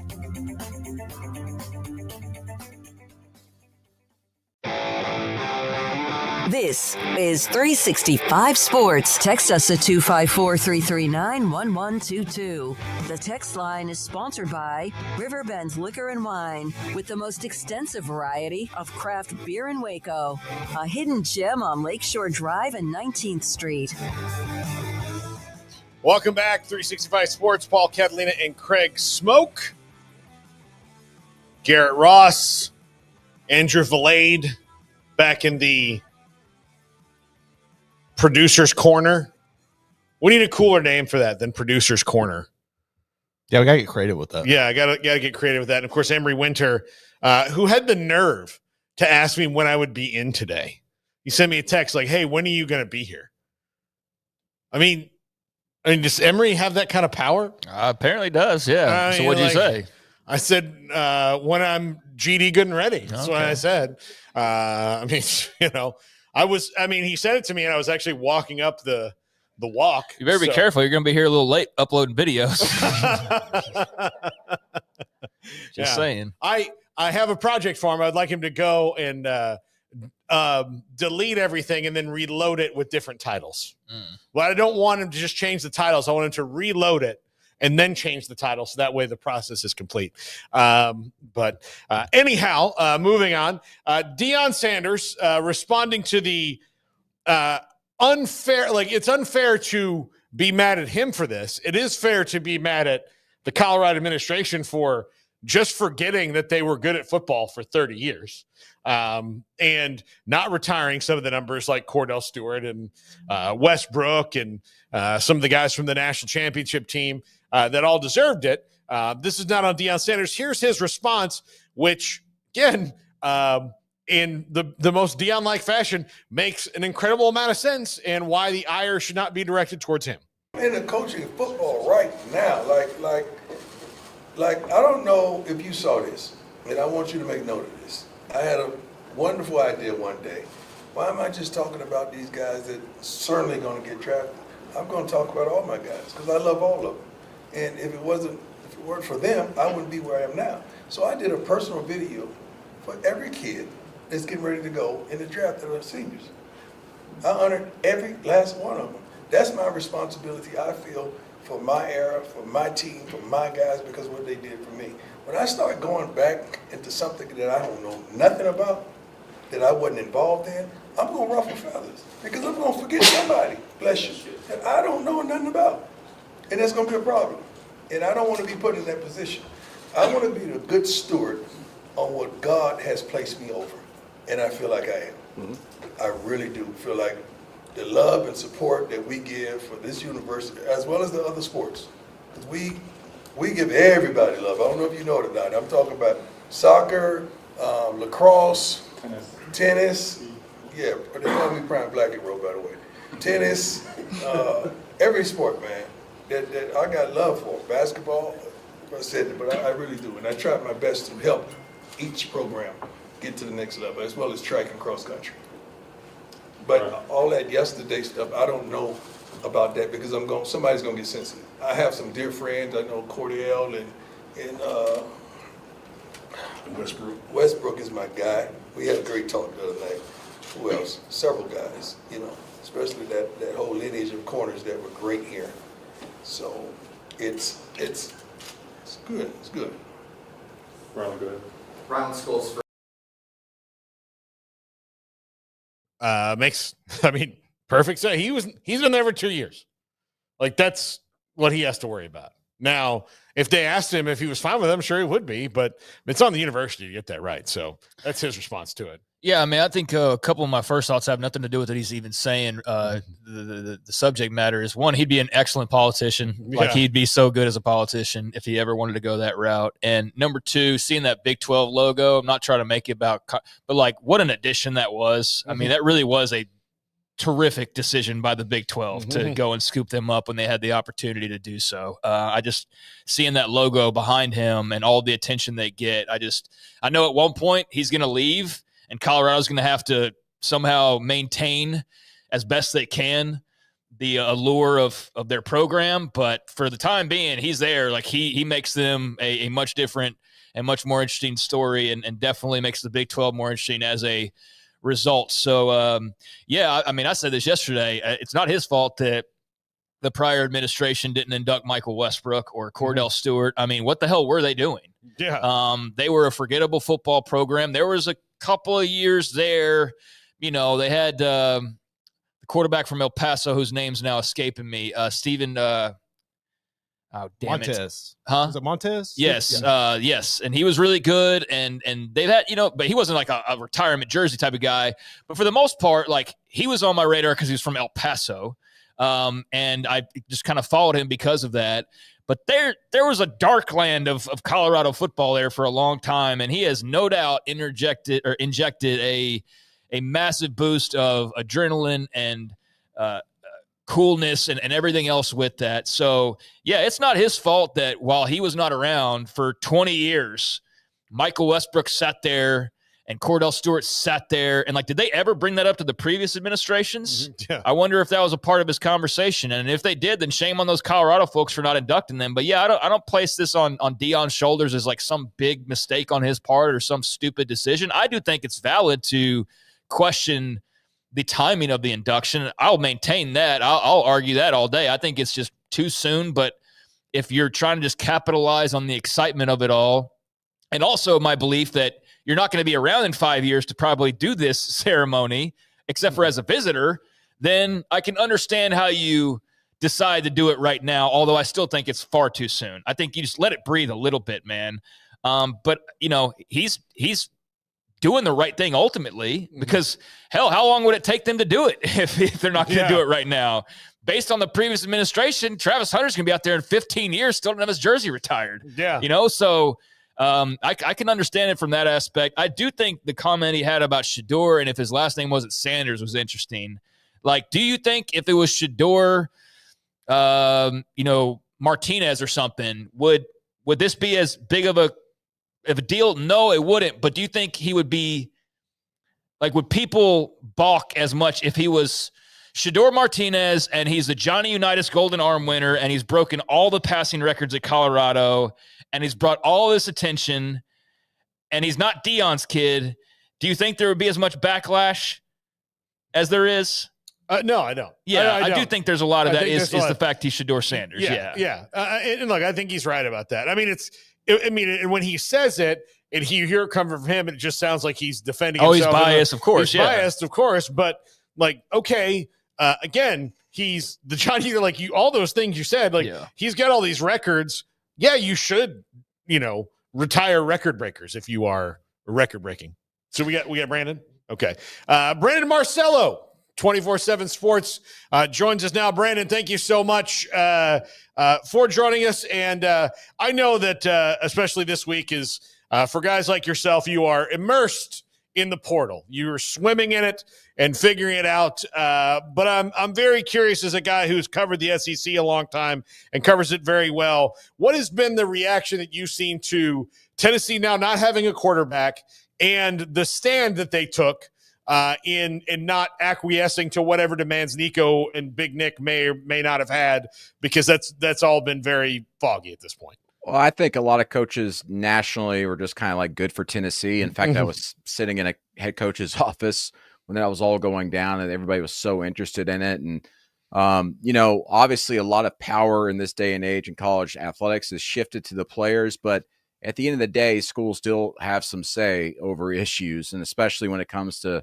the money, if you come to a school asking for more money, doesn't mean you're necessarily always going to get it, or for that matter, make other demands, whether you're telling the coaches, hey, you need to go get this type of player. You need to go get some more linemen or more receivers or anything like that.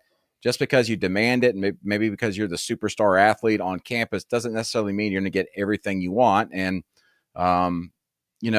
these type of things are going on daily in some way or form at a lot of programs. It's just that this was really the first time it was so public, with him skipping practice, the news leaking to the media. Most times, both parties, the players and, for that matter, the school, try to keep it quiet. But obviously, this all kind of came to a head between the two parties, and they were getting very sick and tired of each other. And that's why the things leaked.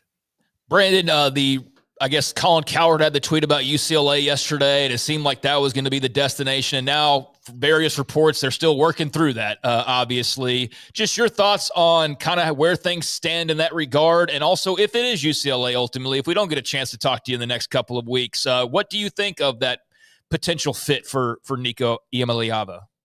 Yeah, I know we've been reporting that UCLA was a spot that really made a lot of sense for him, and that it was very cloudy whether that was going to happen or not. And we don't have it on the record one way or another, whether he's signing there or not. And again, you got to be very careful with this type of situation, and you don't want to get burned or anything.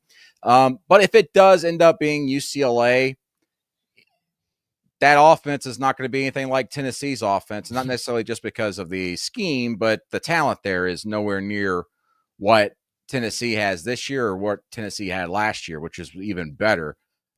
He's going to go into a situation where, for my opinion, the pressure is going to be on him to deliver. He's got to be the guy that's making that offense go. He's got to be the guy that's winning them 2, maybe 3 more games than they were expecting. And Nico hasn't really faced that in his career at Tennessee. And we'll see how that all comes to be if he ends up being at UCLA. Do you think that any other quarterbacks may see that Tennessee is might be a little desperate and jump in? I mean, they reportedly tried to poach Josh Hoover, and that didn't work out. So now do you think they have to sit back and hope that somebody's like, well, they got money, I might as well try and go there?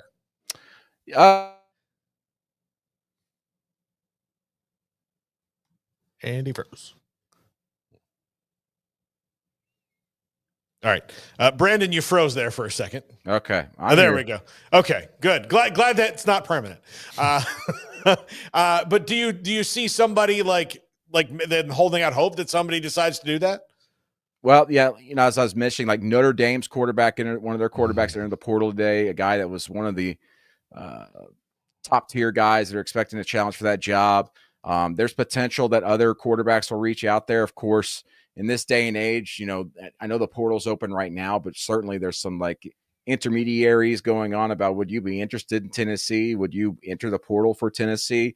And we'll start probably getting a better feel of that, over this weekend, most assuredly. But, people forget that this spring portal is not when the superstars enter. Superstars and starters enter in the winter portal. Spring portals when backups and also rans and guys who, you see a lot of names right now of guys who left their school, go to another school, and then they go back to their old school because they realized that the grass wasn't greener on the other side. And so it's so very difficult to get a starter these days in the spring portal. There. Yeah. I'm going to shoot him a text real quick. Yeah. Well,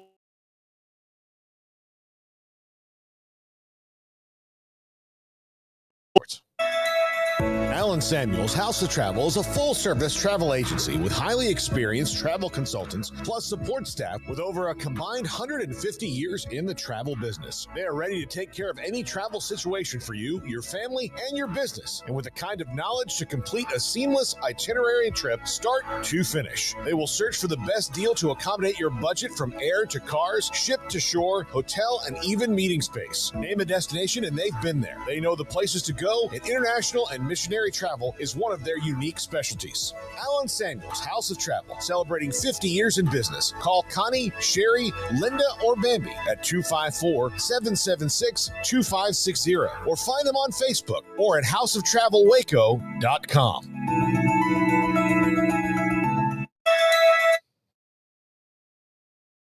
Sorry about that.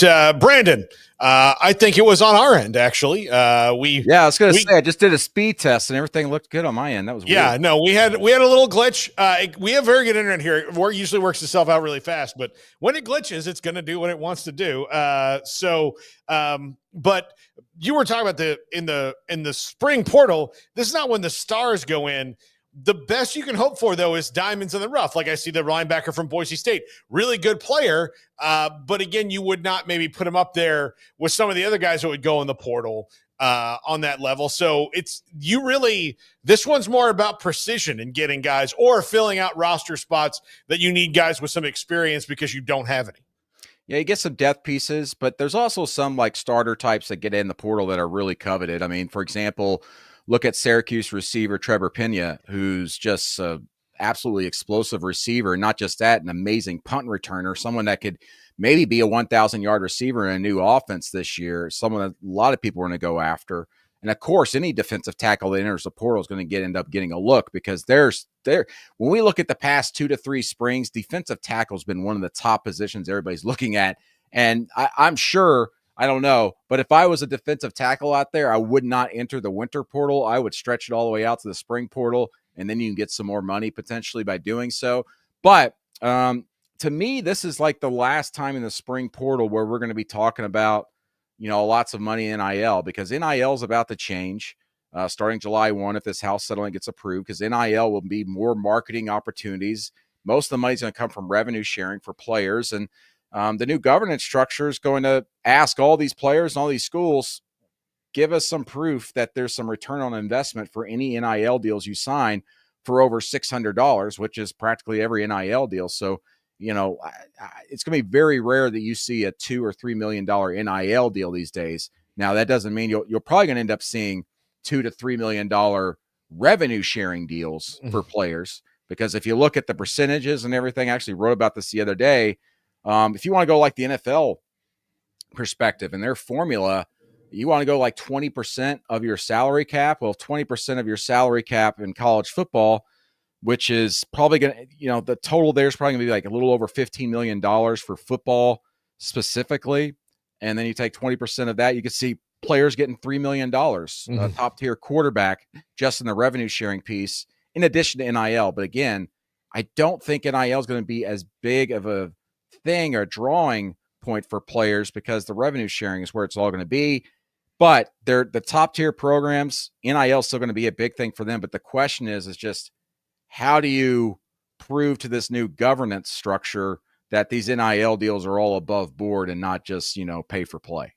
What did you think about Fran Brown's just straight shooting East Coast? I'm not paying $2 million for no wide receiver, talking about Trevor Pena. I mean, we got to see him a little bit here when he was an assistant under Matt Rule. He is a straight shooter. Syracuse seems like a great spot, but what did you think of just being that open and public about a comment like that? Yeah, I mean, a lot more coaches are getting to be that way. And even if they're not doing it on the record in front of a lot of people in a press conference, they're probably doing it off the record with a lot of reporters even so. Listen, I don't think there's one single coach out there that says, man, do I love negotiating with players. Not one does. And that's why a lot of them have general managers now. But at some point, the coaches get dragged into it.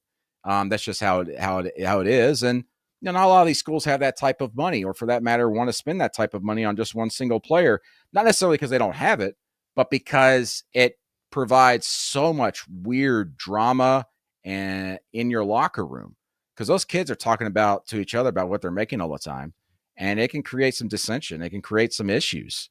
And we saw that even going into the playoff this past season, some issues in locker rooms because of that type of stuff. So, you're going to see more and more coaches like Fran Brown speak up about it. You had a tweet from a couple of days ago about Baron Morton and Texas Tech, because when Nico became available, there was already like, hey, maybe Texas Tech. They were rumored for Carson Beck a few months ago and shot that down, and he obviously ended up in Miami. But it's well known, and they flaunted it a bit like, hey, we've got some money and we're going to spend it, number one portal class. But if people are talking like, how much are they being used as leverage in some cases this offseason in particular? Yeah, you're exactly right. That's it. Also, I think that maybe a lot of people out there, I can't speak for others, but it seems like anytime someone big enters the portals, like, Texas Tech's a possibility. I think that's just because Texas Tech, they see Texas Tech has a lot of money, and maybe they go after a guy that would obviously be worth high dollars. That Texas Tech stuff, was shot down almost immediately when I brought it up to some sources that with Nico Iamaleava. It's like Texas Tech's got their guy in Baron Morton. They're not interested in Nico. They're not interested in bringing that type of situation in their locker room anyway. Which, by the way, it's going to be interesting if Nico does end up going to UCLA, how that affects the quarterback they just brought in from App State, who's assumed to be the starter. Now you're going to bring Nico in, and you're going to say, sorry, buddy, we're paying you like $1 million or whatever, but you're not going to be the starter. That's interesting. And obviously he probably needs an answer of his own here in the next day or two so he can make a decision himself to enter the portal before it closes. Well, I know a place you could go that's a lot closer to App State. I mean, if he has a girlfriend back there, maybe they can meet up. But Brandon, I did like your tweet on it's with that being said, season, which I meant to tell you earlier. The rule changes specifically to faking injuries. Do you think that will work, or do you think Lane Kiffin and others will find a way around it? We'll see. I'm interested to see what the creativity will be behind trying to get around it. I don't necessarily like it. I think, because I'll say this, the SEC last year, I believe, upped their fines to coaches for those responsible for faking injuries or whatever. And when that kind of came about, like in the middle of the year, it was crazy how little you saw time stoppage for injuries on the field. If you start threatening pocketbooks, things start to get peeled back a little bit. But I don't know about this. I think what we really need, instead of just saying, hey, we'll charge you a timeout, or if you don't have a timeout left, we'll give you a 5-yard penalty. I think, listen, all these officiating crews, they always got more people there on site. Have someone in the box who's looking at everything there and have them make a judgment call going, they're taking too much time to get this guy off the field. I was watching that player on the field, and then he was walking around fine, showed no signs of ailment, and then he kind of sat down on the field. And also maybe do something where you have someone there on the sideline that goes and talks to the team doctors, and you get like, what exactly is the issue here? Can we look at him? Maybe these officiating crews that should bring in their own, team doctors, so to speak, to be kind of looking over the shoulders of the other team doctors. I don't know if this will necessarily slow things down. I think the biggest thing to do would be like some conferences are doing it, and that's financially penalize coaches. And maybe that'll curb some of this. Yeah. It's weird about reviews and all of that. The people that normally do the reviews, I think a lot of fans don't know this, are officials that are off the field now because they're older, because they know all the rules, but that doesn't make them fast at doing it. Part of the thing they need to do is get a little younger at those positions and speed that up, but also like just admit that you have the technology. That's why like the helmet comm thing to me was such a stupid thing, like why they didn't have it, because they're like, oh, we can't afford it. And you're like, yeah, I think you can afford it. Like it's not that expensive anymore, especially with what you make. Just use the technology you have it at your hands better. Like you don't have to expand reviews. You can just have somebody there going, oh, come on, he's fine. It's pretty easy, right? Yeah, I agree. It just always takes a while for college football to kind of catch up with the NFL when it comes to officiating rules, and then also just the technology aspect. Well, first it was the iPads on the sideline, and then obviously the coach comms. But I think at some point, because here's the thing, like offenses aren't necessarily speeding up more. If anything, we're maybe slowing down a little bit. So maybe 5 years from now, this faking injury thing is not really an issue. And at some point, they're probably going to end up tweaking this rule anyway, because there's always that seems to be the thing with college football. You put a rule in, you learn from it in live action, and then you tweak it a year or two later. And I assume that's probably what's going to end up happening with this one. Brandon Marcelo, 24/7 Sports. Brandon, appreciate it. Thanks for bearing with us through the glitch, and we'll talk to you again soon. All right, see you. There we go. One of our favorites, Brandon Marcelo. So we've swam in the transfer portal waters today, Craig. Yeah, for sure. Yeah, that was quite the trio of portal experts and insiders and whatnot to have back like that. But appreciate all three of them and their various insights, and think we covered everything without, harping on one thing with all of them like you could with Nico, but kind of took it from a different angle each time, like the fit here or just the overall feel about where he is now, and then the overall feel about like what it meant in the beginning, and just kind of taking a look at it from all sides. So between that, and I think we touched on Oklahoma and pretty much everything, I think, at this Texas Tech, all that jazz. I guess my thing with the Texas Tech thing is I absolutely believe it is part of why I asked that they're being used as leverage. My only question is, like, if everybody's talking, why do they not why is it not clear that they're not interested? Mm-hmm. You know what I mean?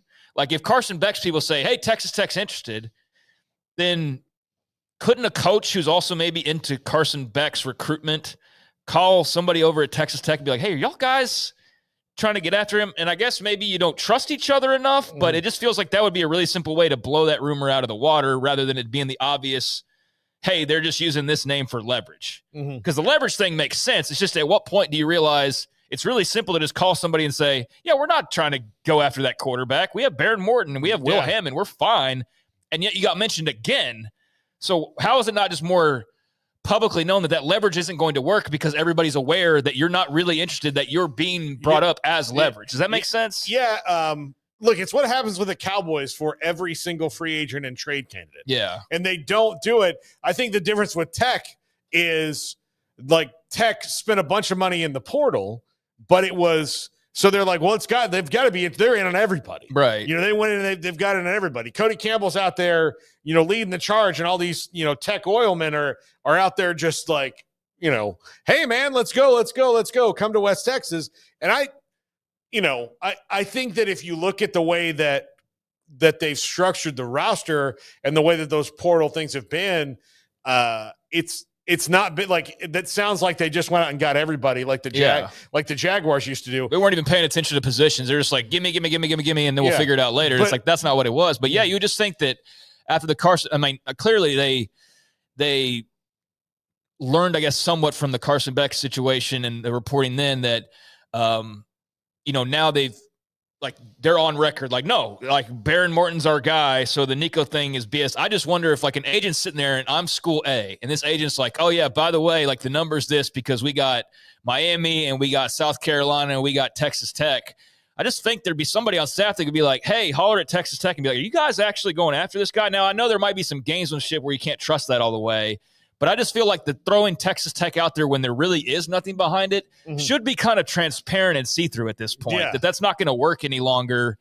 And so maybe that starts to dissipate a little bit, because that was the thing this offseason, certainly, was to every big guy that got mentioned. And look, half the time they were going to Texas Tech because they did get so many of the top guys in the portal. So a lot of times it was true. But yeah, to the point of being able to just continuously be able to utilize that, you'd think they'd be able to really stomp that out, and everyone would wake up and go, oh no, they're like the new Miami, where they're just brought up just to raise the price tag, and you'd be able to see through that. But I think so. I don't know why that is. We'll take a break right here. When we come back, Craig Smoak's off the radar, then Mickey Spagnola, and then we might ski-daddle out of here after the top five, after Mickey Spagnola. So that could potentially happen, depending on if we're all still awake at that point. So we'll see. I don't know. But Craig Smoak's off the radar is next. In our logo and advertising, we say we are people that you can count on. What does that mean? It starts with providing a quality vehicle and quality service at a fair price. But it also means we do what we say we will do, and we treat people fairly with respect. It starts by hiring great people, good local folks who work hard with a caring attitude. Our employees are the real reason we are people that you can count on. Put us to the test and see for yourself that at Richard Carr Motors, we are people you can count on. Parenting is full of surprises. You never know what to expect. So after our son was born, I called my Texas Farm Bureau insurance agent to set up a life insurance policy in case something happened to me. Sawyer is now 2. And we'll soon have a sister. There's no one else I would trust with protecting my family.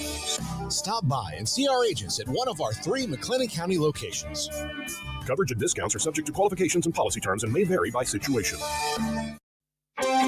Developed by Startup Waco, a nonprofit organization, GXG is a program designed to support the entrepreneurial development of Baylor University student athletes through NIL activations. The program helps student athletes maximize their platforms and offers a comprehensive support system for them to create and grow new businesses that not only benefit themselves, but also uplift the local economy. Fans who wish to support student athletes can donate to GXG via the GXG NIL Fund, BaylorBears.com/GXG. Contributions to support NIL activations through GXG can be made at BaylorBears.com/GXG. For more information, follow at GXG_GreenXGold on social media and visit the official website www.gxg.startupwaco.com. GXG, empowering student athlete entrepreneurship and uplifting the local economy through NIL activations. Riverbend Liquor and Wine now has 2 locations to serve you. The original on Lakeshore Drive in North 19th Street and the brand new spot in downtown Waco at 600 Franklin Avenue. If you're looking for the best in craft beers or local Texas bourbons, then the original is the place to be. And for the latest trends and online phenomenons, head downtown to the Franklin location. Either way, you're going to get the same great variety, customer service, and speedy experience. Check out both locations on their Facebook and Instagram pages, Riverbend Liquor and Wine, Lakeshore Drive in North 19th Street, and now downtown on Franklin Avenue.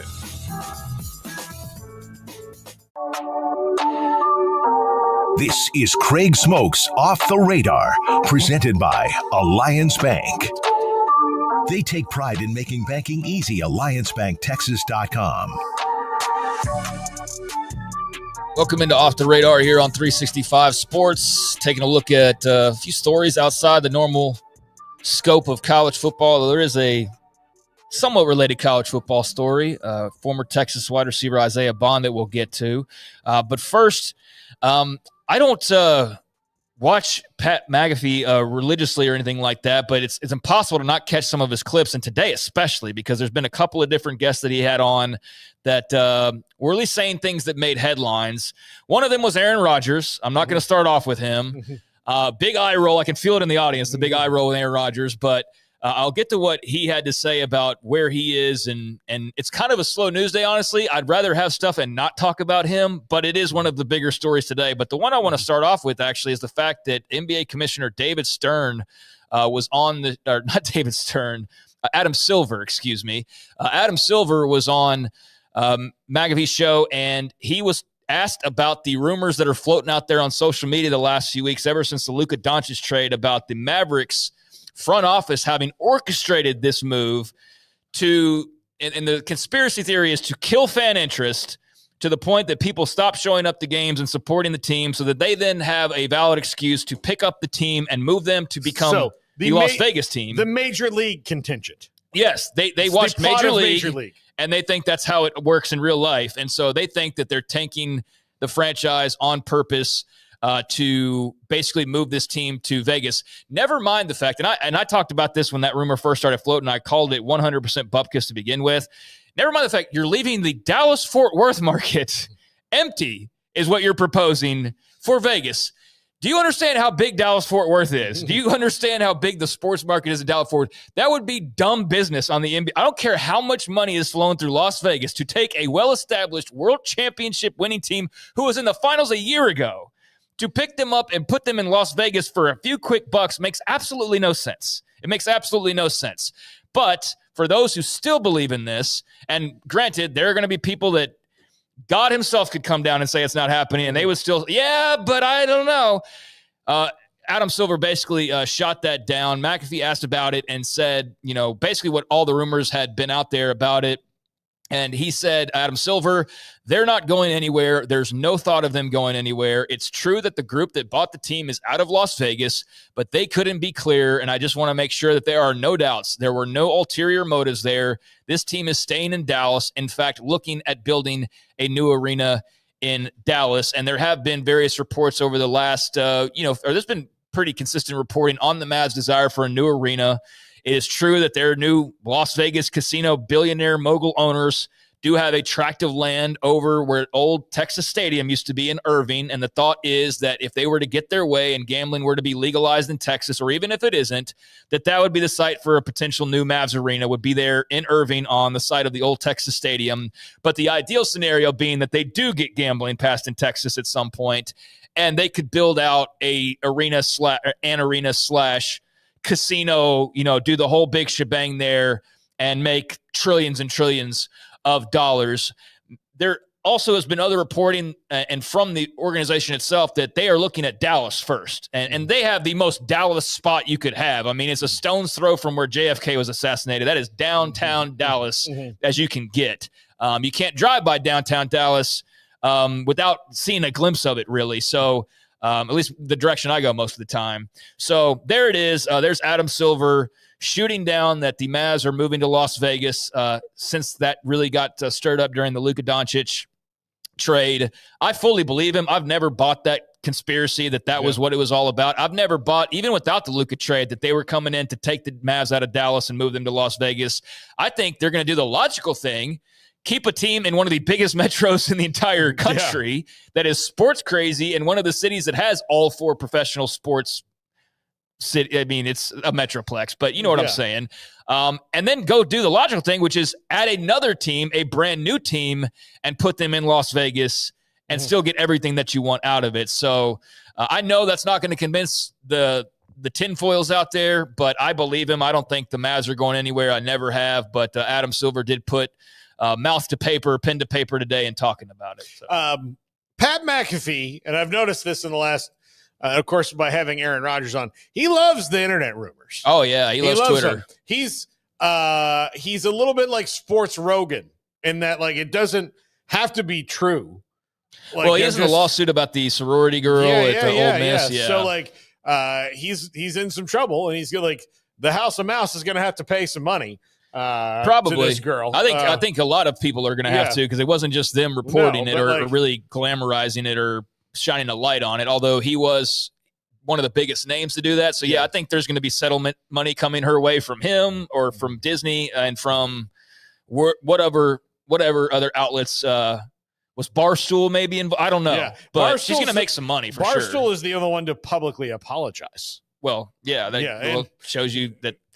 They realized that they better apologize because they were wrong and whatnot. But she's going to get some money off that. So don't know that clears her name or anything. But to your point of like, he's not afraid of throwing a rumor that's not well vetted or anything like that out there. But I can appreciate this one because it is a constant talking point of fans online of this was all done for this reason. And I've never bought that, like I said. And so believe Adam Silver or not, but I think he's serious. And I just don't think it's never made any sense to do that, to abandon a market as big as Dallas, which, by the way, is much bigger than Las Vegas.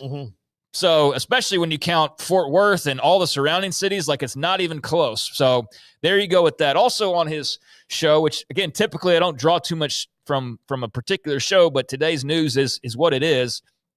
He did have Aaron Rodgers on and was asking him about, where he stands as far as things go. And I don't really like talking about Aaron Rodgers at this point. It's kind of like the Micah Hudson thing of like, dude, make a decision and hope it works out for you. But I don't really care too much about the buildup anymore.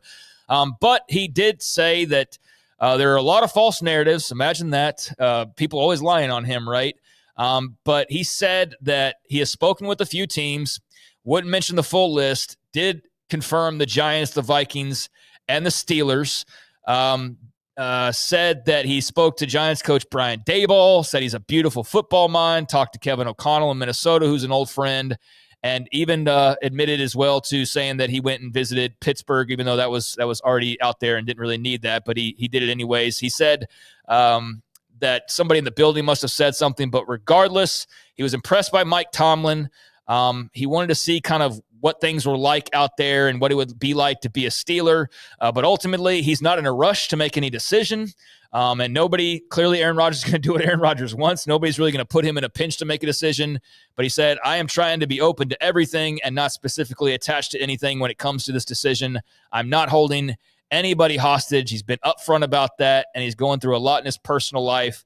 And if he's going to go somewhere, he wants it to be an all-in type commitment, which he's not ready to do just yet. So a lot of no decision. And at this point, how much do you care or not care about where Aaron Rodgers plays next season? Well, he's only going to be able to probably start in Pittsburgh. So if Aaron Rodgers is a Steeler, that's intriguing to me. I did a top 5 where I said his next destination should be a cave. Because here's the thing, it's over for him. He's not who he was. He's 41. He tore his Achilles 2 years ago. That's just not when you're in your 40s and stuff like that happens. I don't care how good an athlete you are. That's God saying, it's time, bro. Yeah, it's time. It's getting close if it's not there. Yeah. And, he says he's in a serious relationship and all these things. So good for Aaron. Go be that. Go be whatever, crunchy granola, vaccines are bad guy you want to be. Just go ahead. Go do that. That's fine. I'm over it at this point. He's less than entertaining to me. If he goes to the Steelers, I'll be intrigued to watch, but I think we know what's going to happen. I mean, he's just not the same anymore. And that's admitting that's hard to do, but it's okay to walk away. And it sounds to me that that's really maybe where he's at. Yeah, I can see where he's definitely is ready to walk away. But that drama or lack of drama or whatever you consider it, that is out there. And the next time I talk about it, either something incredibly controversial has been said or happened, or he's made his decision. But beyond that, not going to give any more vague, unclear updates because hopefully there are days where the news cycle is a little bit busier. Meanwhile, Texas wide receiver and now current draft prospect Isaiah Bond, to follow up on a story from a few weeks ago about him being accused of sexual assault by a young woman. He has now responded in kind as he's preparing for the NFL draft. They filed a complaint, his team, a couple days ago, U.S. District Court of North Texas, alleging he's a victim of false allegations and a coercion attempt. He had turned himself in earlier, I guess about a week ago this time, on a sexual assault warrant in Frisco. He had posted bail and was released and then called the claims against him, according to NFL.com, patently false from that day. But now since in the days that have followed, as of Tuesday, he is fighting back against his accuser. They sent an email, his team, to all 32 teams stating that he is completely innocent of the allegations levied against him. And so he's trying to move forward from it and, going back at his accuser to try and clear his name. But I do wonder, and I wish I would have asked Eric Galko yesterday. I don't know where is he in the conversation of the draft to begin with? Where was he for starters? Second roundish. Okay. There was some thought that he might sneak into the first round a couple months ago, but he's not he doesn't have a ton of production on film to the level of he knows how to make a big play. Yeah. And he's a big play receiver. I think he can help somebody, but you're not going to draft him over Luther Burden or Tet McMillan or Matthew Golden, his teammate. You're not taking him over those guys. No. So he's going to be in the eye of the beholder where he fits the best or where they think. So yeah, but you don't want to have a Malik Collins situation where, Malik Collins got called in to a murder investigation because he knew the girl, but he wasn't anywhere near, not Malik Collins, Lyle Collins. Lyle Collins. Yeah, Lyle Collins did that. And a more gentle giant of a human being you could not meet in Lyle Collins, I'll tell you that. And then he drops completely out of the draft, and he was going to be a first-round pick. So certainly, if you've been falsely accused and I think they do have actually an abundance of evidence to show that based on I read the police report right after it happened. Yeah, he's going to be in a good spot to not plummet out of the draft because you got to make sure everybody knows about it. Unfortunately for Lyle Collins, it happened Wednesday night before the draft. And he was what what can I do? Yeah. So the lawsuit includes a defamation claim, looking for economic damages, a civil trial.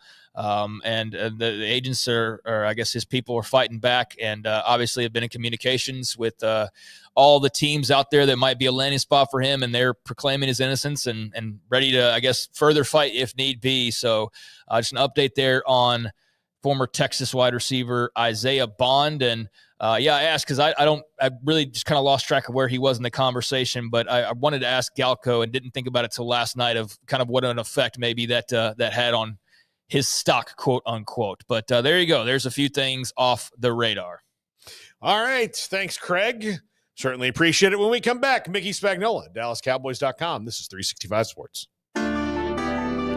One size fits all. That may be all right for an adjustable belt or cheap sunglasses. When it comes to your financial needs, no one wants a one-size-fits-all strategy. Cam Heathcott, your Edward Jones financial advisor, knows that his most important goals are yours. That's why we take the time to understand your needs, knowing you. That's how Edward Jones makes sense of investing. Cam Heathcott in Conroe at 936-756-7717. Edward Jones, member SIPC. Pizza, burgers, and Bears football. There's no place around Waco that serves them all other than Bubba's 33. Come show your green and gold and enjoy some of Waco's best food and beverages while watching your favorite team, the Bears. When real Bears fans get hungry, Bubba's 33 is the #1 spot for ice-cold drinks, hand-stretched, stone-baked pizzas, and bacon-infused burgers. Join us for indoor or patio dining. Bubba's 33, Waco's restaurant and proud supporter of Baylor Bears football. Sick 'em, Bears. Do you or your kids get nervous about going to the dentist? Stonewood Dental, Dr. Steve Childress, he can help. I've spent a career taking care of patients who as children had bad experiences, and now they're adults that hate going to the dentist. If I get a kid at 3 years old and they come every 6 months and it's a happy experience, it's normal for them. Now they have an accident at 6 or 7 or 8 at school. Now they have a broken tooth or a trauma, and they have to come here. They're used to lights, they're used to water in their mouth, they're used to experience, they already trust us. It's amazing what we can do with that kid without it being a negative thing. But if I see a 6 or 7 or 8 year old that's never been to the dentist, and now they have a trauma or an unfortunate unexpected toothache, it's harder to do that for that kid and it not be somewhat of a negative experience. So bottom line is I try to teach kids and adults and teenagers, everybody, the way I'd want my family treated, which is where it's a necessary part of life. You just take care of it. It doesn't have to be that big a deal. Learn more, stonewood-dental.com. 1, 2. I'm in love with a man named Rudy. I'm okay with that. He knows exactly what I want. He keeps me coming back. He cooks breakfast, lunch, and dinner for me. Does the dishes too. I'm in love with a man named Rudy. Last name Barbecue. It sure is easy to fall in love with Rudy's tasty oak smoked barbecue. Next in line. This is 365 Sports. The 5 o'clock hour is brought to you by Edward Jones and financial advisor Cam Heathcott. Edward Jones, making sense of investing. Now here's David Smoak, Paul Catalina, and Craig Smoak. Welcome back, Paul Catalina, Mickey Spagnola, DallasCowboys.com. Mickey, we are a week away from the draft, and we've been talking about it. This 12th pick is like such an interesting spot this year in particular because the Cowboys do have a lot of needs, but there is, and I heard Stephen Jones say there's a way better shot that they trade out than trade up, which they would have to get an amazingly sweetheart deal on somebody they really, really wanted to trade up. But there are certain guys that like feel like they could be locks for the Cowboys and really fit in well. But there's also like the trepidation that a lot of the teams in front of them have the exact same kind of everything needs as the Cowboys. So this one, I think, may be a little bit harder to predict than most just because of how those 11 picks in front of them could go. Yeah, I think so. And the Cowboys got to be sitting here thinking, well, let me get 2 or 3 quarterbacks taken in the top 11. How about a couple offensive linemen, maybe a tight end, and push some players of note down to them at number 12. And I think you're right. I don't see any reason for them to trade up. I don't think that one player within the top 11 will turn a 7-10 team into an 11-6 team. So you would be giving up a potential starter either in the second or third round to have to move up a couple spots. I think the probability of moving down is much better. Say you drop 2-3 spots, pick up at least a fourth, maybe a third, and still get one of a couple players you wouldn't mind having. So yeah, I think they have to sit tight and just be prepared for however that first 11 picks happens to turn out. So you can't go into the draft, Paul, with your heart set on one person or one position, because the chances are you're going to have it broken and you're going to have to be very flexible to change gears. Yeah, you need to get your heart set on about 14 guys, I think.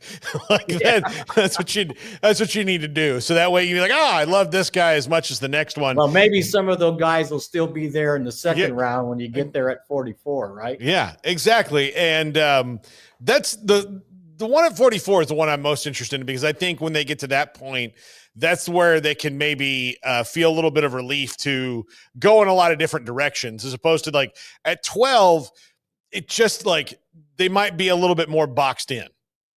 Well, but I don't know how boxed in you can get when you have so many different positional needs. And I'm not saying you draft for need, but there'll be somebody there at 12 that would qualify. And who knows how it turns out.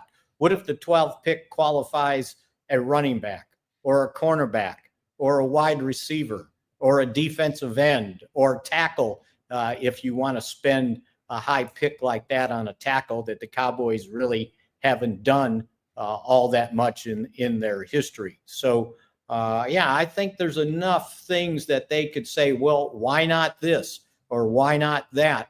And again, we talk about, well, you might want to trade back. Well, you also have to have a partner to dance with, and somebody's got to want to move up. And I think in this draft, because that first round is so versatile, and I don't know that, as Jason Garrett likes to say, when you get to about that spot, unless something really, unexpected transpires, there's probably not that blinking light that, okay, I got to have that guy. Yeah. I don't think that there is, Mickey. So who have you, just based on, those Venn diagrams of need and best player available, who have you really started studying and watching a little bit? Well, obviously, who knows what's going to happen at the running back position? From what I hear, maybe, it could be 2-3 guys drafted in the first round at the running back position. And it's obviously all the names we continue to hear. The defensive end out of A&M, Shamar Stewart. Jahdae Barron, the cornerback out of Texas. And who knows if some of those other guys that the positions up ahead start to fall. The wide receiver, I could see Golden, being a possibility there, a very versatile wide receiver. I think a lot of people want to pigeonhole him to the slot, but I think he can play outside. And if I was trading back, and I'm glad I heard you say it, because I keep seeing this guy getting devalued, Luther Burden of Missouri. And I'm not being a Missouri Tiger fan on this one. I've watched this kid play for 3 years, and I see too many people looking at his stats from this past year thinking, oh, he's just a slot guy. No, he's a guy that just needs to get the ball in his hands, and he will make things happen. So I think there's a versatility there. Defensive tackle, if one of those guys ends up falling back, you might think about it. But I think what's going to happen, Paul, is we're going to get some answers in this draft, and maybe not just in the first round, of what the Cowboys think of some of the guys they have. Like, If they get into the second or third round and take an offensive tackle that can maybe play guard, then that tells you what they think about Guyton going forward. That tells you what they think about maybe Brock Hoffman replacing Zach Martin at the starter position at right guard. I think it tells you if it's a wide receiver. I think that's what they would be thinking because it's CeeDee Lamb and what. And like I said, the cornerback position, they better not go to sleep on that because while Trayvon Diggs is, rehabbing his knee surgery, he's not doing it here. He's doing it on his own. And he tried that before with the ACL, and I don't think that turned out very well. So I would think they're kind of squeamish about that position too. Yeah, I think the combo of the first 3 rounds and how it falls will be very interesting because I do think they need to get, 3 guys who can – I don't know. I don't want to throw it start, but they have to get guys who are heavy contributors, right? Yeah, and I think picks based on the roster right now. And if it's a running back at 12, he better be able to step in day one and go. And I think there's a couple guys that would qualify a first round pick, and that they would probably be that guy.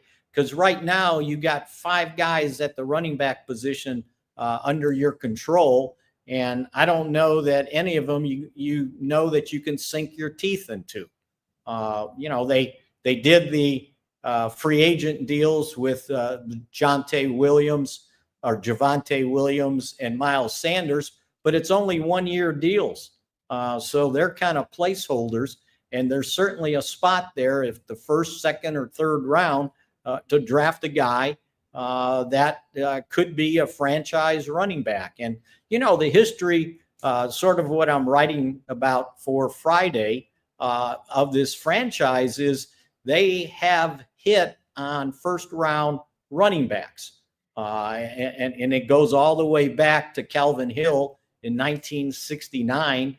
And if you look at the success they've had with franchise running backs, 2 of them end up in the Pro Football Hall of Fame. 3 of them are in the Ring of Honor, and they didn't do all that bad with Ezekiel Elliott the first 4 or 5 years of his career. So again, I don't know that they would devalue the running back position, especially after you saw how a couple running backs these last couple years have turned some offenses around in this league. Yeah, absolutely. Mickey, at wide receiver, I want to go back to that for a second. It is interesting because the guys, there's probably 3 or 4 first-round wide receivers. Emeka Egbuka is probably a little bit later from Ohio State, and he gets a little overshadowed because of all the guys he's played with over the years, but he's a very efficient, everything you want wide receiver. Ted McMillan is just a beast of a human being, big and strong and fast. A little bit he's kind of different than CeeDee Lamb, and the fact that you're going to he maybe enhances your red zone a little bit more than some of the others. Matthew Golden, just a burner. And then going back to Luther Burden, I think about Luther Burden and CeeDee Lamb as guys who are just so interchangeable all over the field. If you paired Luther Burden and CeeDee Lamb together, the fact that they can kind of do everything, in the slot, outside, wherever you want, that would be, if I'm Brian Schottenheimer and Connor Riley on the offense, I'm pretty excited. Yeah, no, absolutely. And, excuse me if I pointed this out last week on you about Luther Burden, but, the Missouri starting quarterback missed 4 games and got hurt in 2 others. So there was a reason why they adjusted their offense, having to play a backup quarterback that they didn't even want to bring back this year to maybe shorter routes, just kind of get him the ball and had an inability in 4 to 6 games to throw the ball down the field. And if you look at his numbers from the previous years, you would see he's not just a slot receiver. He's a guy that needs to get the ball in his hand. And I heard a radio interview with Eli Drinkowitz, the Missouri head coach, and they were talking about Burden. And I don't know what Mike Mayock had to say about Burden coming into this draft, but he said, all I know is Mike Mayock has never called me and asked about Luther Burden. So I thought that was pretty funny. Yeah. Mickey, the positions that they could highlight, I think maybe late. Of course, it remains to be seen. If there's a stud defensive tackle sitting there for them at 12, maybe they take a stud defensive tackle. Who knows? But I would think that because there's some depth at defensive tackle, guard later on in the draft. I'm curious about tight end, which I don't think they would address, but Luke Schoonmaker hasn't quite been as effective as a second-round pick maybe should be over his couple years. He's had moments, and Jake Ferguson's in the last year of his contract. So is that something not that they're really looking for, but if the right guy fell to them in the right spot, would they go, well, this guy's a heck of an athlete, let's give him a shot? Well, yeah, I think it's a possibility. I don't know, maybe not that high in the first round for sure. But again, second round, third round, fifth round, something like that. I could see, taking a shot at that. Now, they've got a guy, and I don't know that they can sink their teeth into it as well. This is for sure. But they really like John Phillips, or John Stevens, excuse me. Yeah. And the last 2 years, he suffered torn ACLs, one in each knee. But he's rehabbing, he's ready to go, and they were high on him as making the team as a rookie until he tore his ACL in training camp. So they kind of got him in the back pocket, although you can't say, okay, we're going to rely on him and he's going to take the tight end spot. And I think there's something to Schoonmaker. I think he's just got, stay healthy. And I thought I saw him kind of coming around last year, towards the second half of the season. So, pairing him, if he's on the come along with Ferguson, I think for now, your tight end position's okay. And let's look at it this way. I hear all this talk about the tight end, the Penn State tight end. It's like Tyler Warren. Yeah. Is he the last tight end on the earth? Like there won't be another good one next year. So I think you have to be careful on things like that. Well, and look, the first round tight ends, that's one of the bust positions to me. Like they better be really, really, really, really good because the best tight end in Cowboys history came in the third round, Mickey. So that's all I'm saying about tight ends. I mean, not. And the other one came as a Plan B free agent, by the way. Yeah. Number two, right? Plan B free agent. And then when they tried to replace that Plan B free agent, they drafted a guy in the first round who didn't work out, did he? It didn't work out so well, right? Yeah. But he ended up with back problems, in his defense. But yeah, you're right. So, I don't know that that's got to be a priority position. So I think it's a position you draft, more of a draft and develop than a guy that's going to be a step in starter. And part of that too is not finding a tight end that's going to catch 50, 60 passes, but how well does he block? Because there seems to be a priority being put on this running game. And the ability to develop an offensive line includes the tight end blocking. And I think the Cowboys have been somewhat lacking there in the past couple of years, although Jason Ferguson has gotten better at it. But I think the second and third guys need to be more proficient blocking in the running game. Look, I'm all for bringing fullbacks back full time. I want to see Hunter Lipke on every play. I'm a big Hunter Lipke guy. I love his story, and I love the potential as he gets more into the league, what he could He could be like the last bastion of fullback that we might see. So I'm all for putting him back there too. And if you look back to last year, one of the things they started doing with him is inserting him in nickel situations in a one-back formation, and not just to be a guy that can block and pick up a blitz, but someone that you can throw a flare pass to and get him out, get him out in the open. That's why. I wouldn't be mad at them in the third. I guess they don't have a fourth round if they drafted Scatterbo, the type of running back that's kind of bullish to compare with some of the guys they have right now. The other thing is, and I thought about this and I started looking at the numbers. It's too bad they didn't rely on Rico Dowdle from early in the season, because more than half of his receiving yards he gained in the final 7 games of the season. Mm-hmm. And I factored out if he had been on that pace all season long, he'd have been a 1,600-yard running back this past year. So again, if you're going to get one, you better sink your teeth into him.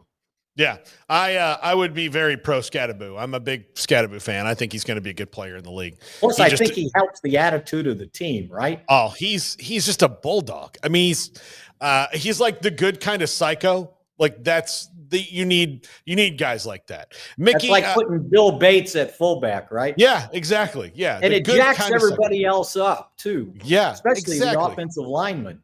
Yeah, absolutely. Mickey Spagnola, DallasCowboys.com. Mickey, have a great Easter. All right. Hopefully talk to you guys maybe before the draft starts next week. Yeah, we'll figure it out. Where you'll be at the Star, right? Yeah. Okay, good deal. So at least you'll be at a place that have good internet. Yeah, right. Or if I have to go Wednesday, I'll go Wednesday. Okay. All right. We'll talk to you next week, Mickey Spagnola, DallasCowboys.com. And the top 5 is coming up next. Garrett, do we have our poll questions? We are working on them. Still working on them. Craig, one story we did not get to, and we don't have to play the video, Garrett, but Nebraska is having a spring scrimmage after all, and it's because Matt Rule, champion of the walk-ons, a walk-on himself, has had a change of heart. But the spring scrimmage sounds to me like it'll be featuring more of the guys who are not going to make the 105, what would be now former walk-ons, to get on tape so they can send out to potential other places. Well, it's interesting given he was the guy that started the whole ball rolling on the no spring game thing. I mean, he was the one name that was out there in all of those articles about the change in spring philosophy and all of that. I mean, we talked about Oklahoma spring game the other day, something that was raking in tens of thousands of people over the years. And then I think they had like a few thousand, maybe. Like it was very sparse. You could pick your seat basically at the Oklahoma spring. That wasn't a game. That was like a drills festival or something like that the other day. Yeah, man, I think with the portal, that's just killed so much interest, because what are you watching? Yeah. Like, who are you watching? Guys that are going to be playing for your rival in 2 months or in 5 months in the actual regular season? I mean, guys who in 3 days are going to go jump in the portal and then go play elsewhere. It's hard for a college fan to invest in players right now. Unfortunately, you still can. It's just not anywhere near the degree that you used to be able to. But it is interesting that he's, I guess, backed off of maybe his initial feelings that kind of caused the whole domino effect of people commenting on spring games. Fran Brown being one of those. Him and Deion trying to negotiate the whole get-together that didn't work out. I still think all that's probably where we're headed. But I think that's a nice thing for Matt Rule to do, to try and shine a spotlight on some guys, especially the walk-ons who don't have a whole lot of opportunities, especially a lot of opportunities to put things on tape. So if that's the design behind his decision, then I think that's a really admirable thing to do to try and help these guys out as much as you can. So, yeah, I'm all for that. Yeah, absolutely. So do we have the poll questions yet? Almost. Hang on. Almost. Okay. All right. So, look, Craig's got a drive through an annoying part of Texas. I appreciate you helping me out, but I'm not exactly begging you to leave either. So I know. I just, I wanted to help you out. And plus Amanda has scheduled our weekly grocery store trip is usually on Sunday. But because we're doing Easter, we have Easter things, we're going tonight. Sorry, what? Oh, dude, hey, I hope it happens to you one day. I really do. I mean, it probably will, but I really hope it happens to you. I don't mind being whipped. I lived long enough making my own decisions unencumbered, and it was fine. But I'm out at an age where I do need some adult supervision. I really do. So good for you. What? We got the polls. Okay, good deal. Garrett knows what I'm talking about. A little bit. Been in the game for almost 20 years. Yeah. Again, your free will slips away just a little bit at a time. All right. Of the top 4 contenders, who's most likely to hoist the Stanley Cup this year? The Winnipeg Jets, the Vegas Golden Knights, Washington Capitals, and Maple Leafs are the top 4 contenders. The Stars are not on this list, much to Garrett's chagrin. But do you think they got a shot, Garrett, to make some noise? I mean, they should. You got Tyler Seguin back last night. He had an assist in his first game back after a while. You're going to have to get past the Colorado Avalanche. They're just going to be tough. They always struggle against Colorado. But if they do, you got Winnipeg right after that, more than likely. It's going to be a tall task for Dallas. Yeah. Canada's trying to get back to Stanley Cup for the first time Winnipeg's in like 35 legit. years. They won the President's Cup. They're legit. Yeah. So who would you pick, Garrett? Man, right now, I picked Winnipeg in this one. I would like to see Washington with Ovi, and Andrew's pulling for Washington. I would like to see Washington, if they were able to, they've had a hell of a season, let Ovi go off in the sunset where you got the scoring title and you get a Stanley Cup. That would be awesome. Yeah. All right. Poll number 2. Thanks for the 36 hockey fans we have that voted. We're trying to grow it. I know we're trying to grow it. So we need to do more hockey stuff. We'll find listen, we will do it, even though there's probably a tariff on it probably right now. Where do you think Lee Corso's last or final college game day will be? Texas at Ohio State at 57.3%, Bama at FSU at 22.3%, LSU at Clemson at 5.8%, and other at 14.8%. I'm biased in this poll. I would select Alabama at Florida State. But again, like I said earlier, I'm not dumb enough to think that that's a better game than 2 playoff teams from last year. Yeah, but it's not far off for all we know. I mean, last year's last year. I get, though, Texas, Ohio State will certainly have the bigger TV rating based on just the size of those fan bases. But Alabama, Florida State's won't be some slouch either. So everybody will have all the full tank of optimism they could possibly have at the beginning of the season. All 3 of those games will bring in huge audiences, you would think. I mean, several million apiece. But, yeah, I think LSU, Clemson, no. Not compared to those other 2 options. If Alabama was playing like Florida, then I'd say Texas, Ohio State would be the easiest answer ever. But the FSU connection, I do think, throws a little bit of a wrinkle into things. So I could see that potentially. But, yeah, it's those top 2. And I think it probably would be Texas, Ohio State. I mean, I think that is going to be the biggest game, being in Columbus and all that, and kind of going full circle to, where he first donned the headdress, right? That would make a lot of sense as well. But I don't think you can go wrong with either one of those top 2. Just no connection. And I think the other vote is probably just contrarians, just trying to just be different because there's not a 4th game. There were some people trying to make a pitch for Indiana just because he coached there or whatever. But, okay. I mean, maybe that's where they're coming from. You mean where they fired him? Yeah, exactly. Yeah, I guess that's where that's coming from then. But I don't think there's really another option that makes all that much sense. Yeah, no. I think this would be a great opportunity for Florida State to announce that they're building him a statue and Burt Reynolds a statue. And then the only controversy becomes, is it Paul Crew from The Longest Yard? Is it Smokey and the Bandit? It's probably going to be Smokey and the Bandit. But you could put Paul Crew outside the football stadium next to Lee Corso. So, I don't know. It's confusing. It's confusing. Good news for statue makers in the Tallahassee area, one would think, or people who do that thing and typically make college football statues. Got a couple of opportunities most likely coming your way via Florida State, I would think. If I ever get the money, it's going to be a thing I do. I'm just going to go to them and be like, listen, you can have some NIL money. Like, I have no problem with that, but it comes with, we're also building some statues to some FSU greats. And the Burt Reynolds statue, as you walk by it, will go, that'd be cool. Yeah. So you don't think that'd be a good idea, Garrett? You shook your head. No, I don't. It might get annoying all day long. It would definitely get annoying. You're giving tours. You're like, this is the Burt Reynolds statue. Yeah, it'd be cool for the first time, and then after that, everybody walks by to take the picture. Yeah, it sounds pretty bad. It's not like the thing in Jack Nicholson's pocket at the end of Batman. Anyway, happy Easter, everybody. Don't forget about 365 Sports tonight. We are off tomorrow, back on Monday. Craig, have fun. And Tyler?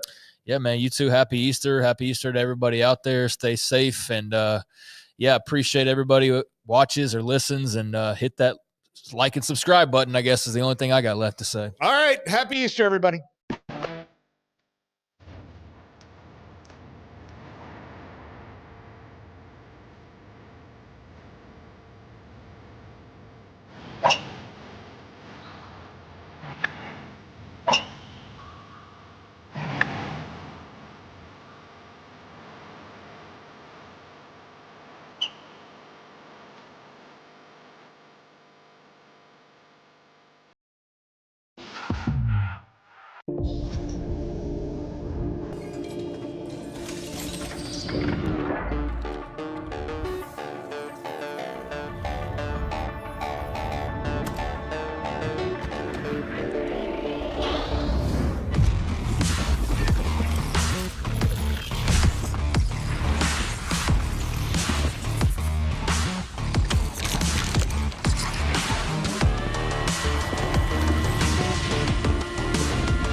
Escape into fitness with the Schwinn IC4 bike, providing a premium, heart-pumping indoor cycling experience that combines digital connectivity with superior Schwinn quality.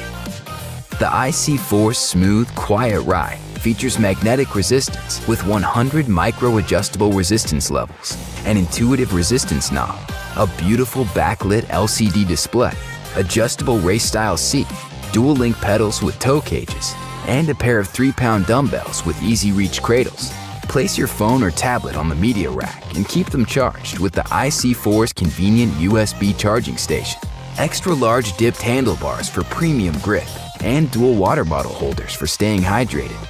The Schwinn IC4 comes with a slim, comfortable, Bluetooth-enabled heart rate armband that continuously monitors heart rate to help you stay within your target zone.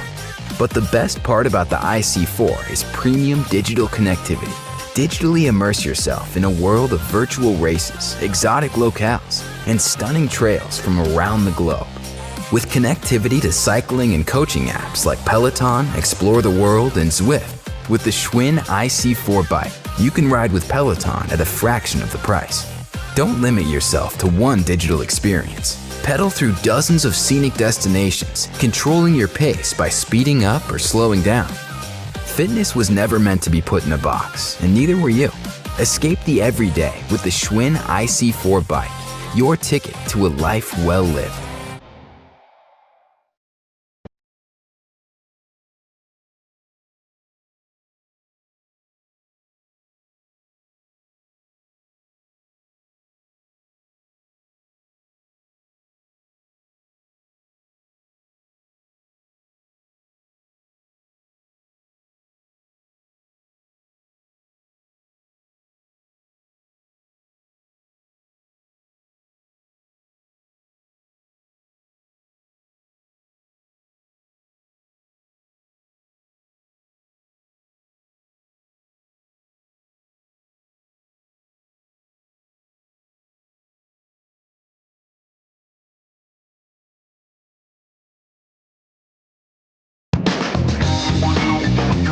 This is Paul Catalina's Top 5, brought to you by Ticket Club. Forget the fees, just big savings. Click the link in the description to find out more. Welcome in.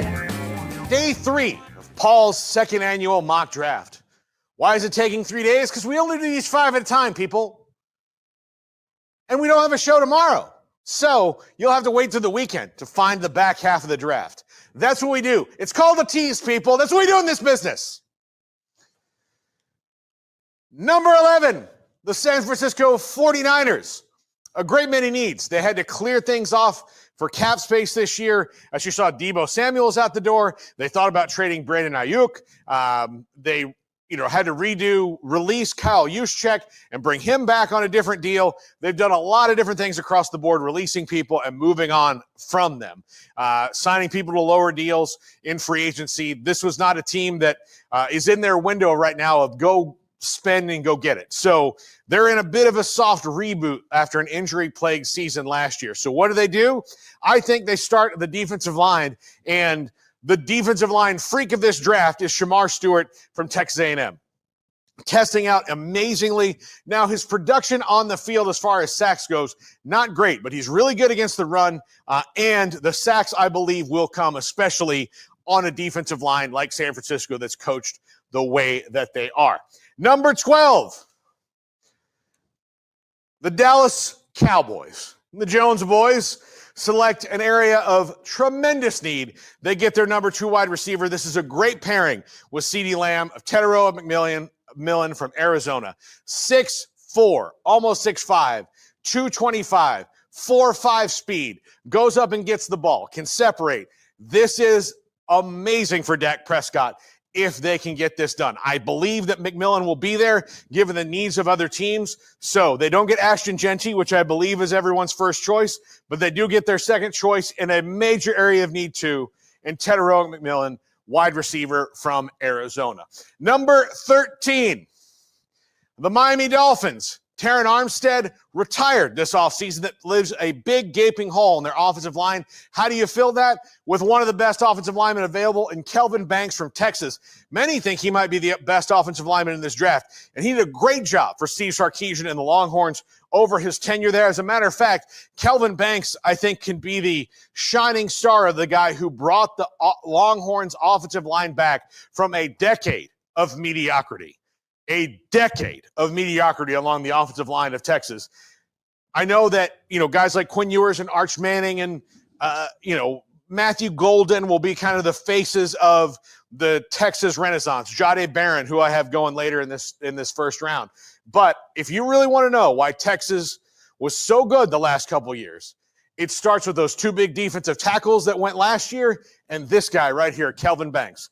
I believe the true face of the Texas resurgence, because they started finally getting and developing guys like Kelvin Banks. He'll be great in Miami for Mike McDaniel. Number 14, the Indianapolis Colts. This is a team that's in a bit of a quarterback dead zone right now. Is Anthony Richardson a guy who can stay healthy and become a productive quarterback in the league? They're not sure. So unsure that apparently they had a gallon of whiskey and 17 lines of cocaine and decided to sign Daniel Jones to compete with him. Not sure what that decision-making is, but Daniel Jones and Anthony Richardson will be competing against each other for the starting job. So what do you have to do to help these two guys out? Get them weapons. Get them something they don't have. The tight ends in Indianapolis are a waste of time that they have in their roster right now. You know who's not a waste of time? My absolute favorite player in this draft, Tyler Warren, because he can do a lot of things. He was so much fun to watch at Penn State, and I don't enjoy watching Penn State that often. They're quite bland. By their very nature, bland. They're the pasta with no butter of college football. But this guy's Alfredo sauce right here, baby. He's rich. He's thick. He's got cheese to him, and that's a good thing. He can do a lot. He can catch the ball. He can run the ball for you. He's a very good blocker and can spark the offense. And finally, number 15, the Atlanta Falcons. A lot of needs there, too. Look, they got their quarterback last year. They're good at the skill positions. Bijan Robinson, Drake London, and others. They might get a wide receiver a bit later in the draft, but they're okay there. They have not had premier pass rushing for a while in the ATL. Mike Green, defensive end Marshall. If you haven't seen his highlights, look him up. This guy lives in the backfield. He has a condo, a timeshare, an apartment, whatever you want to say, a summer home in the backfield. He will get to the quarterback. He can help them out right away. Super athletic dude. Mike Green for Marshall at number 15 to the Falcons. That is going to do it for the top 5. That is going to do it for the show. We are off tomorrow for Easter. When you see me again, I'll be older and sadder, but happy Easter, everybody. Have a great weekend. We'll see you then.